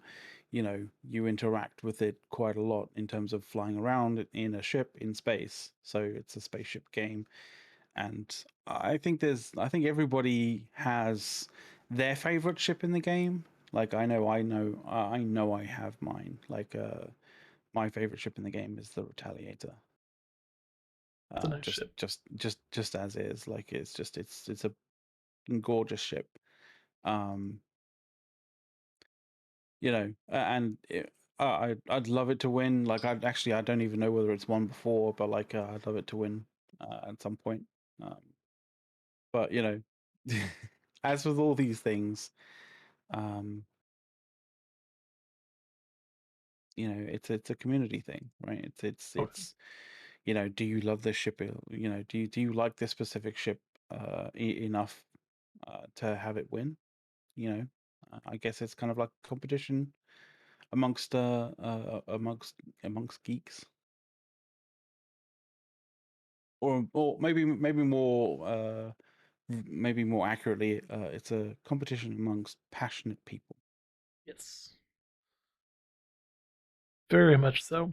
Um, so aside from that, the 3.17.2 PTU patches continue even though it's on live.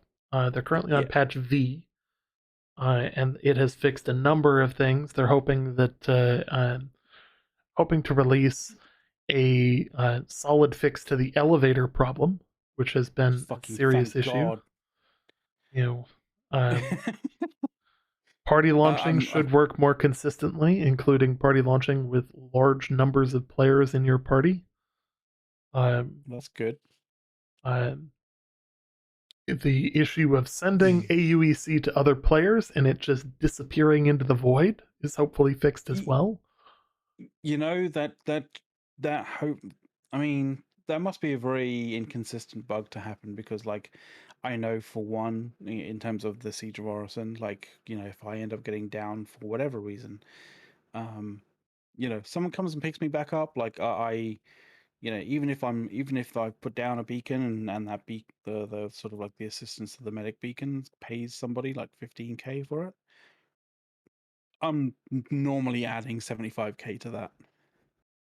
You know, I'm normally wiring 75k to whoever picks me up in the Siege of Orison.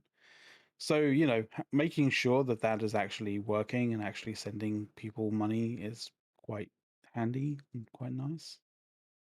Because the last thing you want to do is like send something. You think that you send a bunch of money to somebody, they say literally nothing. You thinking that they basically are not appreciative of it, and then it's sparking an argument without realizing that, like, you know, the argument or the reason why like this has kind of gone a bit south for whatever reason is because, you know, the game's bugged up a little bit. You know. Mhm. So let's see some of the other changes. Unauthorized surveillance detected shouldn't automatically fail anymore.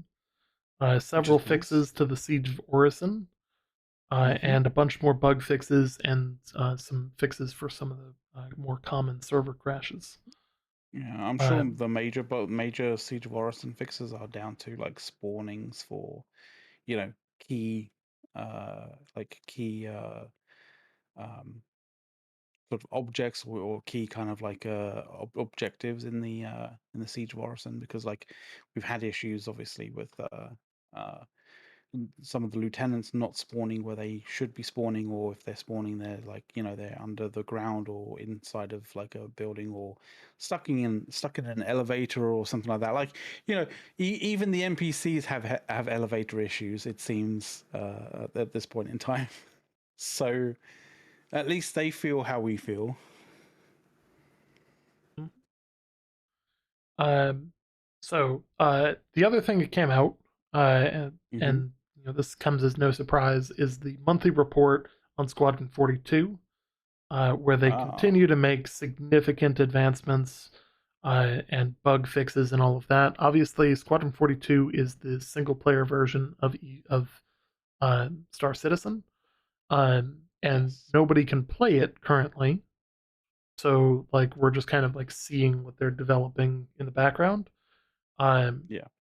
there is, a lot of the stuff is like motion capture, animations. They've added some new features.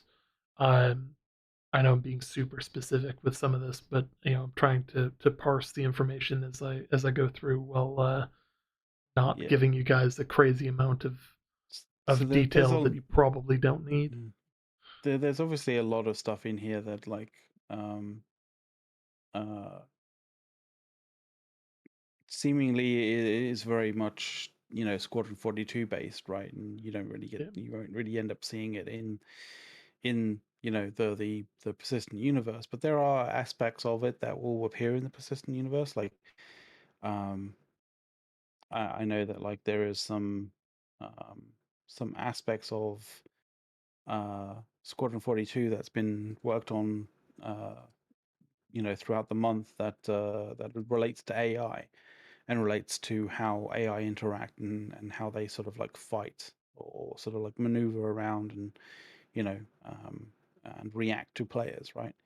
Obviously, if you've been playing Siege of Orison on a server that's quite full, the AI don't exactly react in any way, shape, or form that well, and they're sort of like they're very limited in the sort of interactions that you do. So the fact that they are those kinds of the sort of stuff that they're working on for the AI with Squadron 42 is probably going to filter down into the persistent universe at some point, but like at the moment it's wrapped up in Squadron 42 right now. So like a good example of this is the art for weapons. So like Yeah, continued that's also progress on another the thing. Volt weaponry. Like, it's something that's being developed for Squadron 42 right now, but when those assets and weapons are complete, there's nothing stopping them from adding uh, into the live game. Yeah, Like, yeah, it's a cross game development, and much of the things that are being developed are going to make that jump. Obviously, like there's narrative based things that are less likely. yeah, Like you're not going to get the motion capture type stuff of all of the different actors into the live version of the game because that's just not necessary. Um, yeah, but exactly. like Exactly. when they start developing specific ships for Squadron 42, they're developing those ships because they have a need for them, Mm-hmm. which oftentimes Yeah, confuses the player base when they release a new ship like the new boarding craft. You know, uh, yeah, one yeah. of the main reasons that it was released is that it was developed for Squadron 42. It was Mm-hmm. a necessary asset for that game, so they developed it and released it as a ship in the live game. Because why not? You needed it. You needed it in one. You're not going to waste the effort on just one game when you can put it in both. And Yeah. it's a really cool ship. You might as well get people hyped about it, like Yeah, about the possibilities of it, yeah. So Like the yeah. idea of like disabling a ship and then using one of these to like force a boarding party aboard is I fucking mean, awesome. That was the reason that both McLeod and is I that bought one. is Like, exactly and isn't that sort of like almost one of the most quintessential things when we think about sci-fi, when we think about space, sort of like other than like actual ship-to-ship combat, like, but like you think about it, like the first thing that really happens in Star Wars is a boarding, like it's a disabling of a ship and boarding of a ship, right? It's the first thing that happens on like pretty much on Star Wars, right? So it's kind of like it's ingrained and built into sort of like you know our experience of science fiction. So it has to have, you have to have that in there somewhere, like, and having that in there, like, makes the gameplay loops of it so much more interesting, right? Rather than just, oh, there's a ship, let's just pound on it with guns until it blows up. Like, there's such a loss of potential interesting gameplay there, where you could have disabled it and then boarded it and then had a whole bunch of interesting different kind of scenarios occur, you know.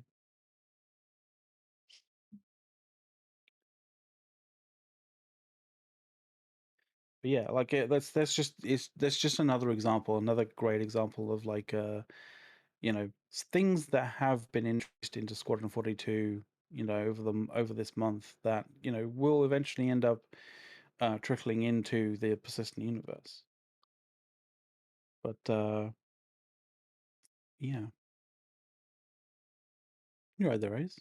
yeah, sorry, I'm getting a bunch of emails because Oh, okay. for those that don't know, now would be a good time to check CNN.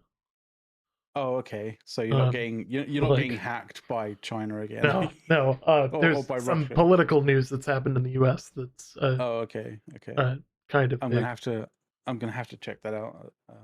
Yeah, As but we're anyway, not a politics stream, we won't go into it more than that. But I can tell you yeah. that if this is Um. validated, this is one of the largest news events in a long time. Oh, damn. So Okay, fair enough.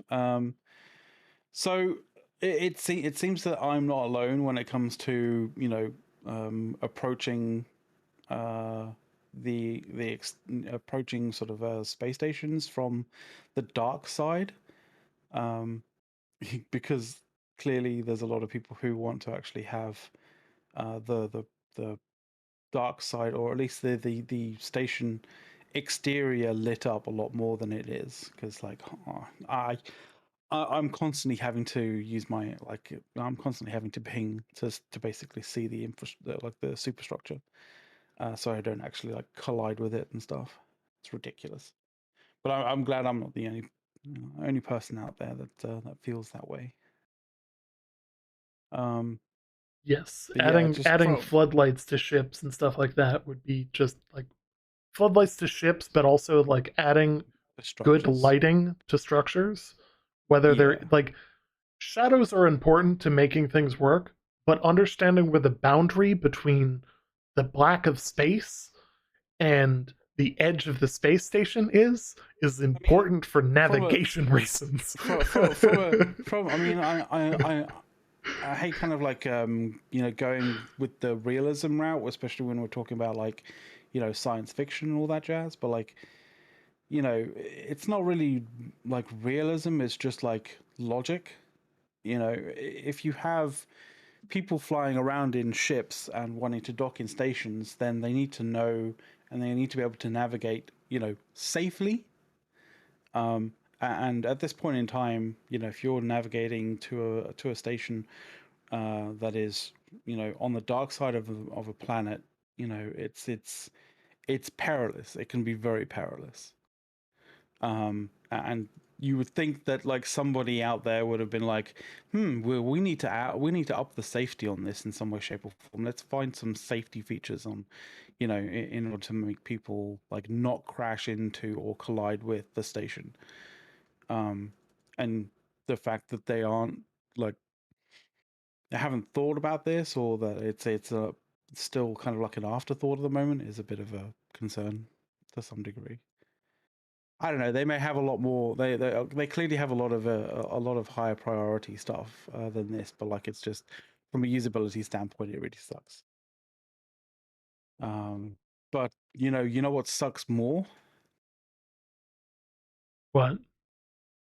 What sucks more is when you get your bounty entrance exam, right? For the uh, bounty guild, right? And your entrance exam is to go and collect the bounty on Avenger One. Yes. That sucks. Yes, that definitely sucks. Yeah. Apparently, someone did get that, which is hilarious. Oh god. That's a Can you nightmare right imagine there. that? Can you imagine that? Who's this Avenger One guy? I don't know. I'll just take it. He's probably like some random chump. Like proceeds to get owned like again and again and again and again. Yeah. Oh, Um so aside from that, we did the Squadron 42 yep. We're bounties. on Dev Reply. Yep, dev reply on the topic of shields and weapons customization. So developers Yes. introduced a new archetype tuning, which included streamlining all component sizes to regain control over the balance in the game. Uh, this allowed the developers to get rid of a lot of balance offenders like shield generators that were just better than others without having meaningful downsides. Um, at the Interestingly moment, enough, what's up? yeah. Sorry, no. I'll carry on. I'll say what I need to say like after it. So at Apologies. the moment, the archetype state is still um, still what we have because the current focus has not been on polishing the persistent universe, but on getting the core flight and combat experience in a better shape for the future persistent universe and Squadron 42.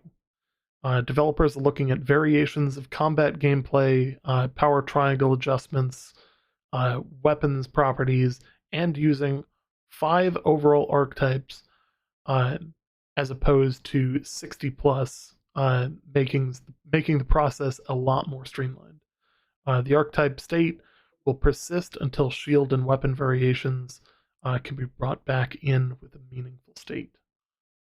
Yeah. So, This reminds me very much like of the, scenario or the situation where in EVE Online you would have what was called tier side, which is basically, you had a whole list of different modules that you could attach to a ship, and they had a variety of different, a variety of I would say sort of different stats. Like, they required certain resources, and they performed in certain ways.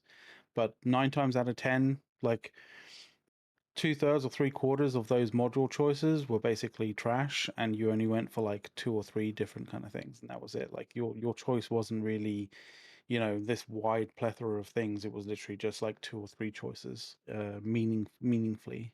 Um, and I think to some degree that helps with, you know not having so much very, like, I think the kind of what they're trying to say here is that, they've reduced the complexity of, and the sort of like the variation that you can, have with all the various different ships down, so they could actually kind of really look at the ships themselves and how they perform against each other before you start, like, branching out the variations in the ships and how they perform.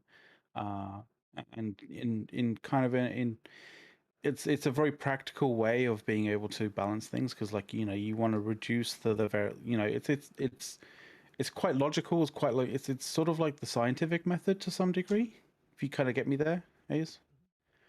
It's, you're reducing the amount of variables to be able to kind of like, to be able to look at whether something is functioning or not functioning, or working, or, sort of performing how you expect it to perform. And only then, once you're actually like, once you're at a good state, you're at a decent sort of, at a decent state with everything, do you kind of allow more variations to sort of like to occur, that sort of thing. So that's essentially what they're trying to do. Is at the moment they're limiting options basically to allow the balance of, various different ships and how those various different ships kind of work, to be well balanced between each other. And then after that's done, after they're happy with that, they will bring back the meaningful state of, various different, um, various different uh, modules for ships. So, you know, yeah. Um, yeah. Sorry, again, like I've got stuff yeah, all going sorts off of on things 2 going on. phones Yeah. and my email at the same time. Like, um, it's Should not we not jump? that I'm Should not we jump? interested in that, Should but we jump to Bar Citizen? Yeah, yes, no, Bar it's Citizen. cool. It's There's cool. one in It's cool. DC that I'm hoping to go to. Yeah. Unfortunately, I believe it's actually scheduled in the middle of my vacation, Ah, that and I'll sucks. be out of town for that. But Yeah. it But is it's what pretty it cool. Like, is. basically there's international, like, there's a whole bunch of different events and stuff where you can go and chill out with, your fellow Star Citizen, and, meet, and maybe meet a dev here and there. But essentially just go out and meet people and enjoy people's company, and, have a drink with people and what have you. But, it's gone international. There are meets in China. There are meets in, you know um, South Korea. There's meets in, um, where is that? Singapore. I thought it was Singapore. There's meets in Taiwan. Like, there's meats all over the place. There's four meats in Germany. I don't know what I don't know why Germany is like just decided like no, we won't have one, we'll have four. So that's quite cool.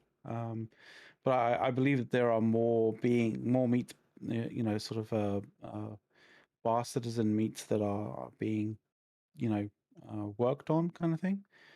But these aren't like these aren't like official meats by by CRG. These are put together by fans and um, by put on by fans for fans. I think essentially. Yes, and Um, they're hoping to support them with the developer kind of sending yeah, devs to scatter the globe, yeah, which is yeah. kind of a cool approach at it. You know, Nice. I like it. But yeah, you should go and meet new people who have a love of spaceships and blowing stuff up. It's always good. oh yeah. Just don't go and blow stuff up IRL with them because that's not a good idea at all. That'll get you in a lot of trouble. So don't do that. Um, yeah. Oh, I'll add the Bar Citizen website to the chat, by the way, so people can find. There you go. There you guys go. But yeah, other than that, like in terms of looking forward to what's going on for this week, this coming week and that kind of stuff. Um, there was I think there's no there was a sprint report for actually came out today. Yeah, that came out today. Which is actually really, really cool because they showcased it was an inside Star Citizen like sprint report. Mhm. They showed off the Drake course there, and essentially, it going through its white box phases and all that kind of stuff, and grey box phases. And it was really cool. Like showed a lot of the various different design uh, with it and how it's coming along, which was really, really cool. The SRV has been worked on, the Argo SRV. It's the cockpit's grown a little bit in order to facilitate the getting in and out of the actual in and out of the seat, that kind of stuff. So it's going pretty well. What I thought was quite funny, and I think you'll like this because you've thrown money at this. Is the Banu Merchantman has been showcased, and they've made an important fact to basically say that it's probably a good idea to get your FOV or your field of vision correct in the camera when you're actually like showcasing the Banu Merchantman because you'll avoid having a duckbill platypus memes about the ship occur consistently and throughout the community. It's looking a lot better. It's not looking like a duckbill platypus anymore. So that's really good. Yeah, I thought you probably appreciate that. I thought that was actually a lot better. I would have preferred the old like the concept art spiky version of it. I think But most do, but I think that this is a happy medium. I think if it was a warship, maybe, but it's Yeah. not a warship as such. So So they've also changed up the salvage iconography in the UI for the Vulture and the Reclaimer, hmm basically making it a little bit more functional, and just overall better. Um, you'll have to see the video for that. I'm not pulling it up because I can't pull up what's on my screen right now, and I'm not covering it because I've got to see some stuff.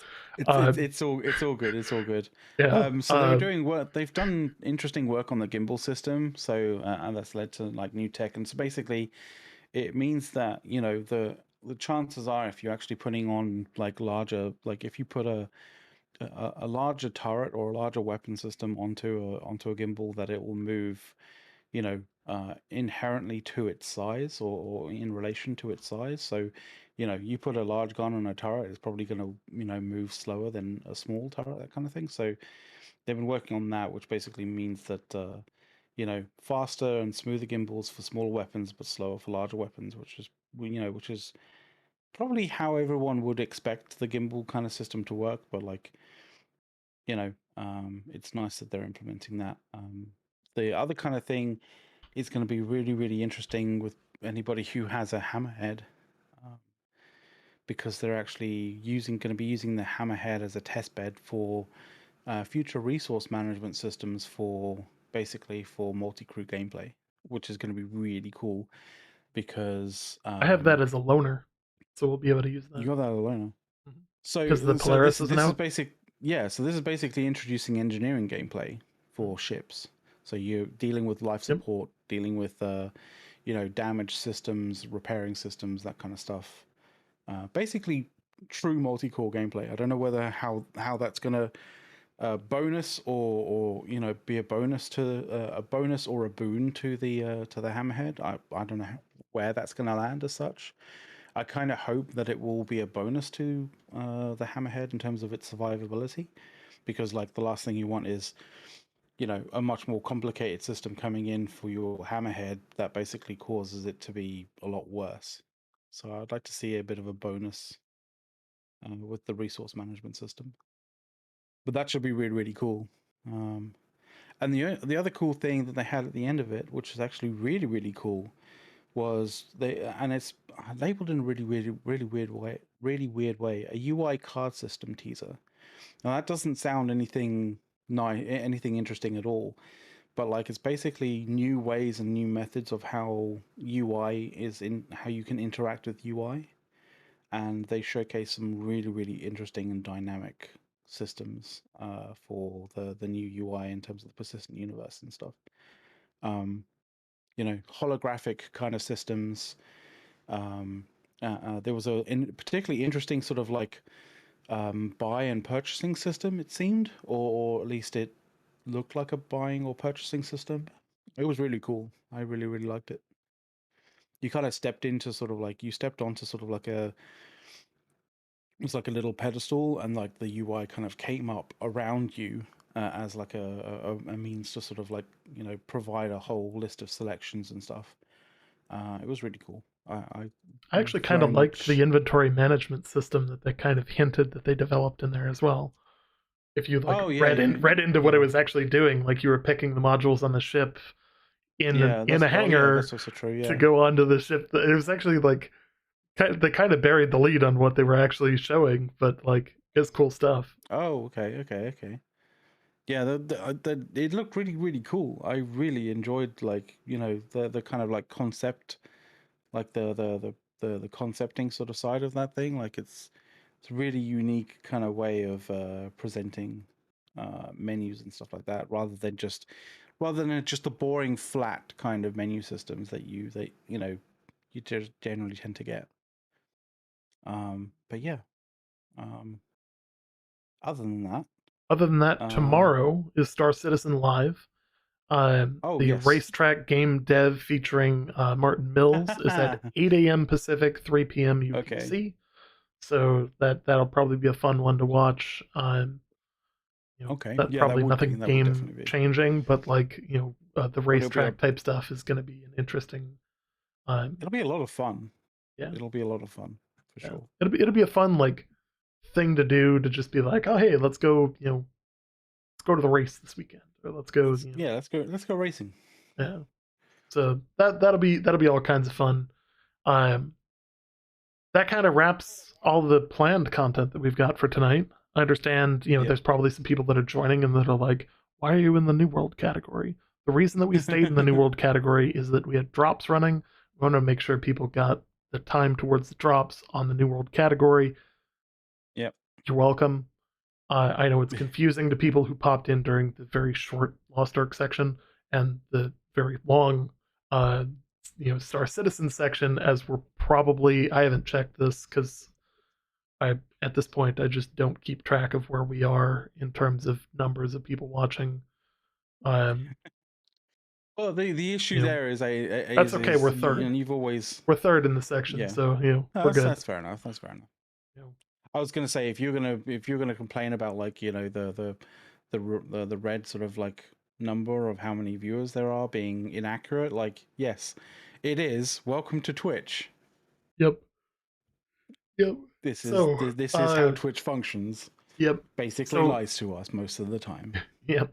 So with that, that's all we've got for tonight. There will, of course, be in the public chat channel, in our Discord if you guys want to chat after the show. We're willing to talk about all kinds of stuff, gaming, etc.